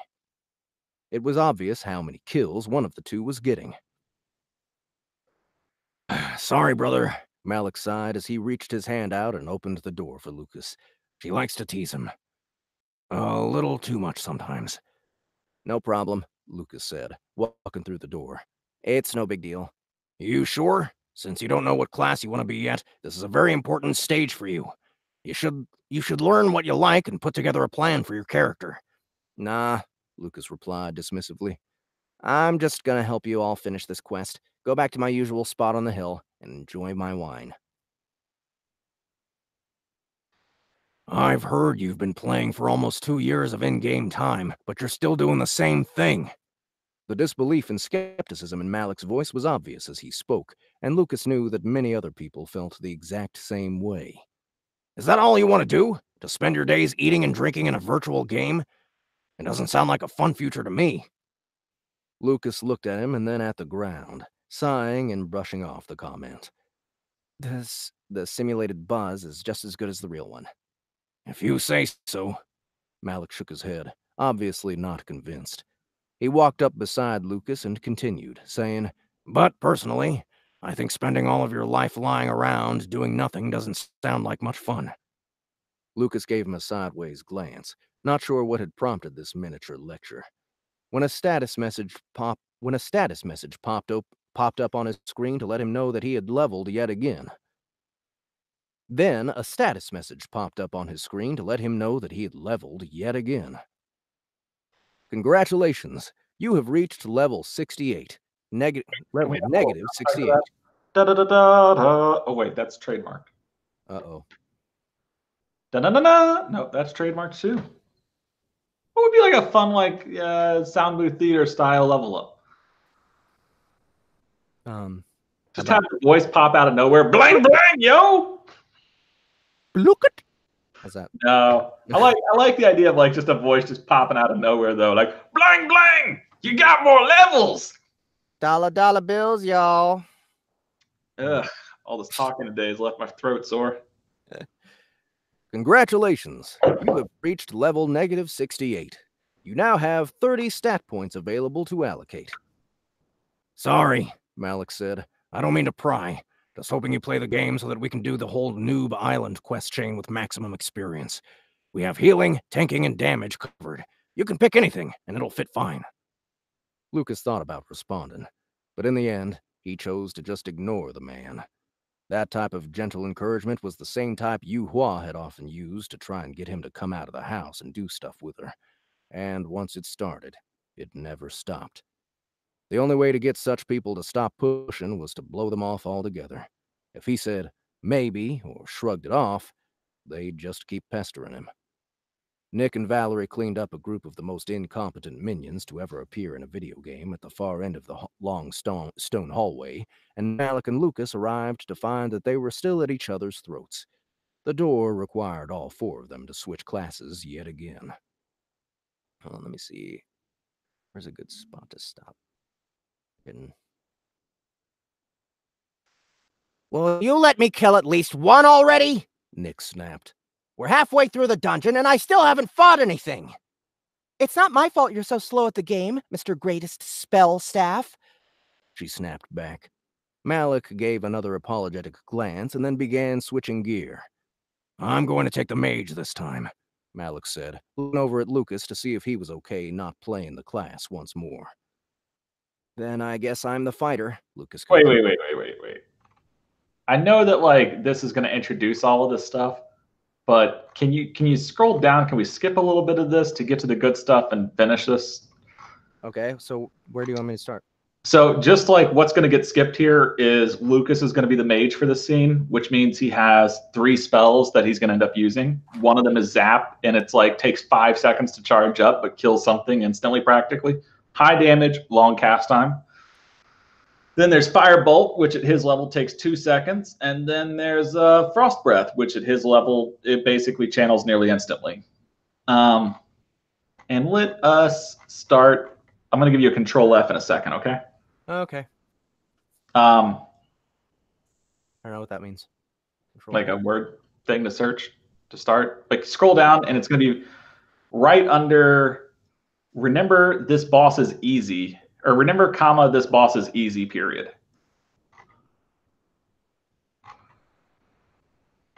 Sorry, I just thought I would skip some of this stuff so we can move along a little faster and close up, because I know you got other people that want to be read. All right, here goes. Remember, this boss is easy. You can just sit it out if you need to, brother, Malik said. With Valerie healing, I can tank her the entire time. You just relax. Thanks, Lucas said. Nick and Valerie pushed open the giant double doors that led to the final confrontation in the quest. Whereas the dungeon had consisted of dark and dreary stone walls, the boss room was a lavish mahogany-framed room with 4 white stone pillars and a beautiful red rug covering a white stone floor. On the far side of the room, there were 4 large metal cages, each 3 feet by 3 feet wide, with bars as thick as a man's forearm. Each contained a different non-human elder. There was an old male werebear, stuck in his half-shifted form, with bare ears and fur-covered arms, an elderly alfar, a tree ant whose bark had grayed, and a dwarf that appeared to be more white, frizzy beard than man. These captives were leaned forward, grasping on the cage's bars, and their weathered eyes were locked on the group of newly arrived players with the desperation of the enslaved. The rest of the room was relatively empty, with the exception of a woman who was seated in a chair that somewhat resembled a throne in the middle of the room, dead center between the 4 pillars. Dawn grinned at the group and began clapping as the 4 walked in. Bravo! Well done. Or, well, at least something along those lines, Lady Shunguan said. I'm glad you could see it in your heart to butcher my men before payday. It saves me a lot of money. Ha! Not like you're going to live long enough to spend it, garbage NPC! Nick taunted.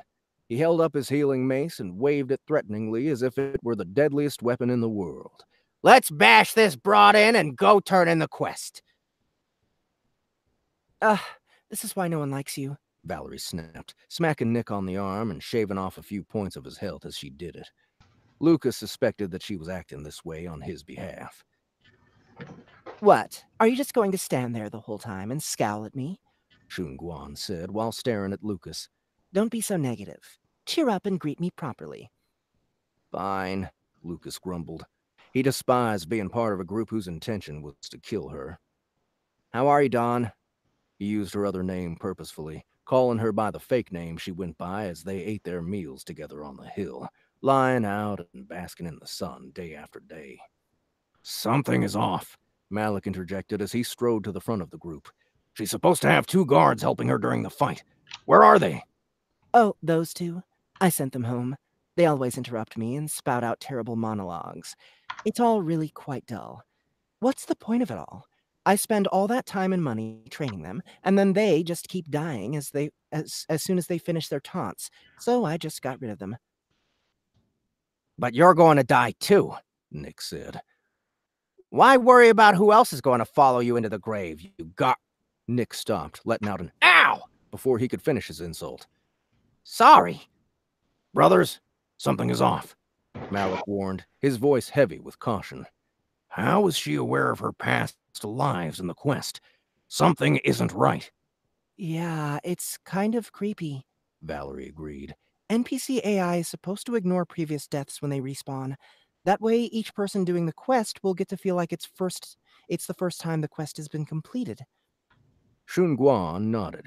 Oh, yes. You're absolutely right. That is the case. An NPC wouldn't be able to remember what happened in its previous iterations. That'd just be cruel. But then... Malik stumbled on the words, his dwarven face twisting up as he stared at Shunguan. He wasn't the only one. The whole party had lost their zeal and was staring at her, confused at what was happening. Come now. You know the answer. Just ask the question already. Shunguan encouraged, her demeaning tone causing Nick's face to twitch in anger. Doesn't that mean you aren't an NPC? Malik asked hesitantly. Ah, bravo! Shunguan laughed as she stood up, clapping her hands patronizingly. You're right. I'm not an NPC. I'm an evil, underpaid, overworked, middle management staffer taking on the role of her favorite character, just like I have been doing since I first got my job at this company. What? Lucas was suddenly at a loss, and the revelation left him reeling, unable to put words together. He knew that Dawn, or Shunguan, or whatever her name was, seemed realistic compared to other NPCs, but he had never once imagined that someone had been controlling the character. He didn't know how to process the fact that he had been talking to her as if she were nothing more than a blank canvas, bouncing his private thoughts and frustrations off of her without ever once considering the possibility that a real person was listening to him. But that doesn't make sense. Why would anyone take over that NPC? Malik asked. Yeah, she's terrible. Where'd he go? I don't know. Where did you go?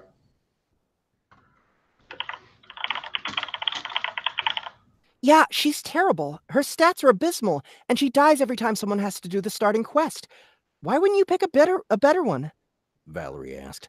Oh, I have my reasons, Shunguan said slyly. And everyone has to start somewhere, right? That is what this is all about. The starting quest, isn't it?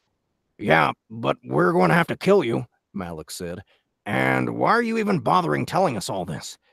Why not just be cute and die? Valerie asked, twirling her daggers around as she smiled at Shunguan. Die, right. That is what happens next. Lucas, could you be a dear and do me a tiny favor really quick? What do you want this time? Lucas sighed as he asked her the question, knowing full well what she was about to ask him. He wanted to delay her request as long as possible, however, since he knew that this interaction was about to grow a lot more complicated, and he wasn't prepared for the engagement that was going to follow yet. Since he was currently holding a magic staff, he decided to up his chances of survival by quickly assigning 10 of his available skill points into Arcanum, raising his total arcane energy pool from 100 to 200. This not only doubled the number of spells that he could cast, but since his total pool was doubled, it also meant that he could cast every spell in his arsenal twice as fast. Are you really going to make me spell it out? Shunguan asked. She was smiling as if she already knew that she'd get her way and that Lucas would do exactly what he knew she wanted. I'm not really in the mood to die, so could you please kill these people off for me? Malik, Nick, and Valerie all turned around to see what Lucas was going to do. Lucas just stood there, unmoving and rooted in place. Just close your eyes, brother. You don't have to watch. We'll take care of this quest for you. Enough now! Malik lunged toward Shunguan, his sword out in front of him, ready to attack. Don't have to tell me, Nick grumbled, holding his shield up and rushing the noblewoman. Stupid quest is creeping me out! Valerie laughed. So much pointless drama. Let's just get this over with and head to the tavern while we figure out point distribution. In his head, Lucas was already playing out the 100 different ways it might look as she died, her face overlapping with its counterpart, and he could feel his heart tightening as he lost himself in her gaze. Shunguan, who was being charged by 3 players, looked over at Lucas expectantly. Please save me. Her arrogant tone was gone. Her gaze was filled with fear, and her voice was almost pleading. I don't want to die again. Please, I don't want to die again. She looked just like her. The situation was too much. Lucas squeezed his eyes and tried to ignore her, but even as he did, he could feel his arcane energy being channeled into the staff.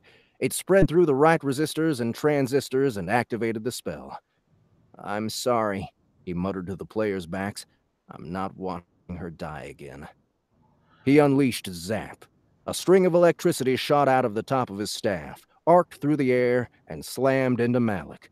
The dwarf apparently hadn't put any of his stats into fortitude yet, and there was no warning for Nick to cast the healer's protective barrier. The lightning coursed through the man's body freely, forcing him to stop dead in his tracks as his muscles tensed up.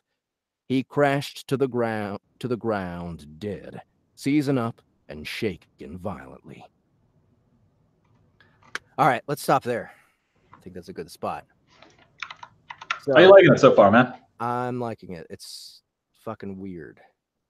There's 100 level 100 is a high level in this game. Okay, Just answering one of the comments. gotcha. So when is this one out again? Honestly, it was supposed to be out Thursday. It's been finished for like a week or so, and I've just been working on the War Eternus 5 right now. But the problem was one of my editors, you know, Richie, he was doing his LSATs and stuff, so I lost him for like a month. And so he's been trying to like scramble to catch up. And normally I'd be like, yeah, we can publish without him, but I don't want to switch my crew up. I'm kind of happy with the way things are. I've really enjoyed the quality, so I figured I'd just let him finish his thing and try to catch up. And he told me he'd be done by Thursday, but we had some reorganization, and there was this tiny little mistake. And yeah, 70 is going to be a big deal because so one of the ways you're going to find out the stat points work is each 1 point of toughness is 1% hit points, and each level is 10 hit points. So you can imagine that having the potential, like if he just sunk his, like say somebody went all the way to level 100, and they put all 10 points into fortitude, so that they would have the maximum potential fortitude you could get, which would be like 1,000, and they had no other stats. And then you're going to have to remember that that's like, you know, we're going to divide that out. So it's going to be like 10 times the total number of hit points plus the original base. So it's going to be 11 times whatever the hit points were. And then every time they level, they're getting 10 hit points too, plus the base 100. So they'll end up with basically 1,100 times 11. So 12,100 hit points would be the maximum hit points that a player could get without items at the cap end of the game. Lucas, on the other hand, when he reaches the end of it, he's going to have essentially, just before putting anything in stat-wise, he's going to have 1,700 hit points. So even if he only puts like, you know, he doesn't have to like put half as much in there. So he like, you know, when he's sitting there and he's like, okay, he put the stat points in. He only has to get up to a 7 multiplier, which he can do with just the bonus levels. So if he did nothing but just put the bonus levels in to his fortitude, he could essentially have the same hit points as somebody who went pure fortitude for their entire. And that's going to be like a really big deal because hit points are just massive in this game. You know, people have to give up a ton to get like a single hit point boost from toughness, and he would effectively not have to give up anything and could still get that. Though he doesn't is the class, like I know this is going to be a bit of a spoiler, but this particular guy is going to go into magic and charisma-based magic. Shit, yeah. Dude, this is an interesting game system. So it's actually is a game system too. Like it's playable. I've done Dungeons and Dragons runs. Like I did some D&D dice runs with Ramon, and we kind of like figured out how we want everything to roll. We've got the AC marks, like the chance to hits and everything down. And it's a really fun system because we just kind of reversed it. Hold on, shit. Charisma-based magic, Slut Lord. Yes, he is the Slut Lord. Definitely a Slut Lord, also known as a bard. No, he's going to be an enchanter. Not a bard. A bard is going to be more of a rogue class. So it's like rogue charisma will be the bard. He is the magic charisma. Gotcha. But yeah, no, we actually built an entire D&D system that we can play like video games if ever needed. And it's really fun because I readjusted. Like one of the things I hate about playing actual D&D is the very low chance you have to hit a lot of mobs or the low chance you have to be hit. So you'll end up with like multiple encounters where it's just like whiff, whiff, whiff, whiff, whiff, whiff, whiff, whiff, whiff, whiff. And that for me is not fun. So I wanted to have really just up the ante, make it where like you feel like a critical is a critical, and the way it runs is awesome. And so there's like, we essentially did a lot of cool stuff with the D&D system, and it was pretty fun to put together. And we also upped the damage dice. So instead of people having like, oh, you're level 1, so you have 11 hit points. No, we're keeping it just like it is in the game. It's 100 hit points at level 1. And the stat point distribution is there too. So I don't know. It's a blast for me. I would love to play the game with you guys sometimes, but we'll see. Cool. Well, everybody watch out for Heroic Villain when it comes out very soon. And yeah, we'll be working on the audiobook actually pretty damn soon too. So it's going to be, let's see, if Everybody Loves Large Chess is ready for me soon, then it'll be in like 3 weeks that I start on this one. But if it's not ready soon, then I could be even faster. So we'll see. All right, guys. So we're moving on to Land of Trademark Online, which I think everyone's been waiting with bated breath for. Let's see. Let me get to the cover one more time. What are we watching? Are we listening to?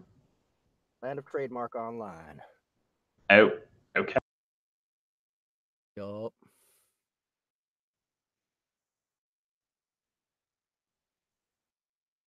And here goes. Here goes the screen share. Now, this one's super controversial, and hopefully there's a trademark suit happening between Mr. Well, I think everyone knows who this is. I'm actually kind of curious about how it is, because normally I would think a trademark would be bullshit, but if you look at how much of the cover that was copied, like not just the title point, but the way they copied the font, the way like it directly names the person, like the way it actually, like it's got his name on the cover, it copies the font, the phrasings are like nearly identical on certain points. Like this is one of those cases where if I wanted to make a lawsuit just to create a precedent that I could use to sue other people, this would be like a gift from heaven. I don't like think if I wanted to have a lawsuit that would just be perfect so that I could create a precedent so that I could sue other people more easily, God would be like on my side with this book. This is just like manna falling from the sky. I don't think so. I don't see his name anywhere on. It's literally like on the cover, like you to the Kongdom, and they got the Dom cost out, so just Kong right there on the cover. Nope. You don't see it. It's Kongdom. The loyal father welcome you to the Kongdom, Nox rule on the side, but they've got it crossed out, so Kong is just sitting there. Nope. Nope, that says Kongdom. It's not Dumb is not crossed out. It's just got a red line touching separating the two.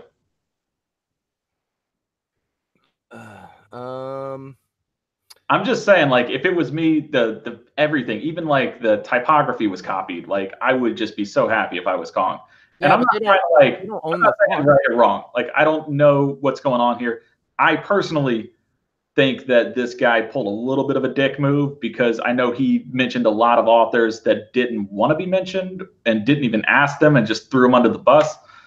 And I personally would be like, that happens. Like, I was upset I wasn't mentioned. So, just throwing that out there. It's not like I'm against the type of work, but I understand why it pissed a lot of people off. And I would be really worried if I was that author.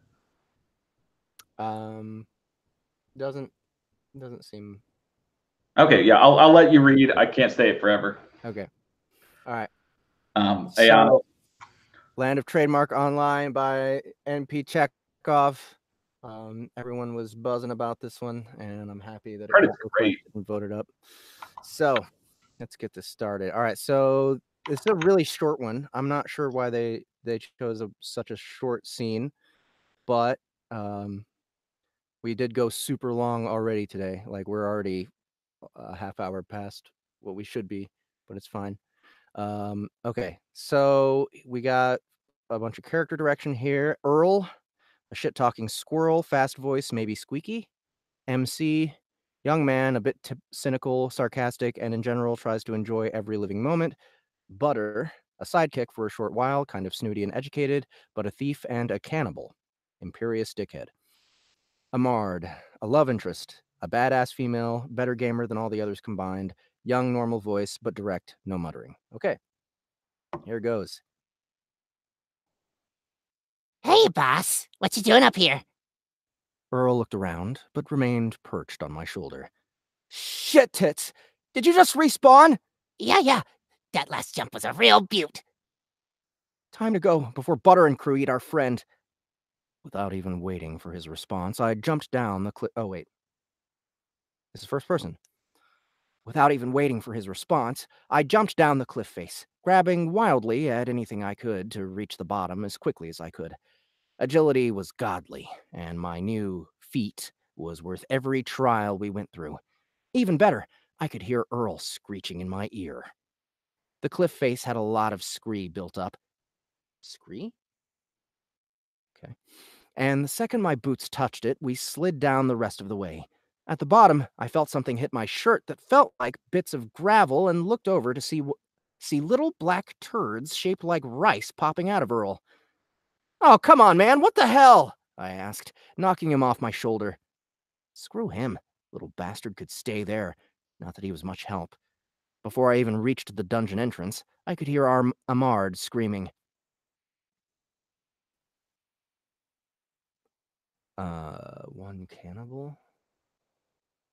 What's she taste like, sire? One cannibal asked Butter, and I scanned the area for others. As much as I wanted to run out and pummel those assholes, I was sure Butter had people watching the jungle. Who paused? He paused and turned. Who? My friends, we are in for a treat tonight. Amard shall forever be known as... He paused and turned to grin at my woman. Candy. Oh, fuck you! You aren't calling me some hooker's name, you flesh-eating bacteria! Amard screeched. Tell me, where is our four-armed friend? How the hell should I know? I died, and he obviously didn't. Oh, but I know he is coming for you. Apple, basil, rye, and cornbread. Watch the portal, but be careful. Deuce is a wily fighter.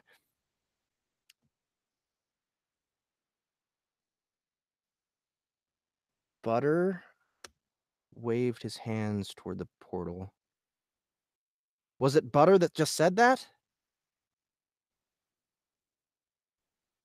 Butter is a sidekick for kind of snooty. Okay, all right. Butter is okay. I'm doing Butter's voice right. Butter waved his hand towards the portal and drug Amard off into the jungle towards the cave I had wanted to set up camp in. Only one other cannibal was with him, but I was sure there was more of his tribe around somewhere. Ignoring those guarding the portal, I quickly followed Butter and bumped into a scout. We both stood staring at each other for a quick second until I punched him in the face and then wrapped my arms around him while engaging immolation. With his mouth covered by my large hand, he didn't even make a peep while he burnt to ash in my arms. You smell that? Butter asked his companion. Smells like burnt cinnamon, doesn't it? I was thinking he was going to say burnt toast. It does. Should I go check on him? Yes, but hurry back. Ducking behind a tree and down into some gnarled roots, I waited to ambush the man.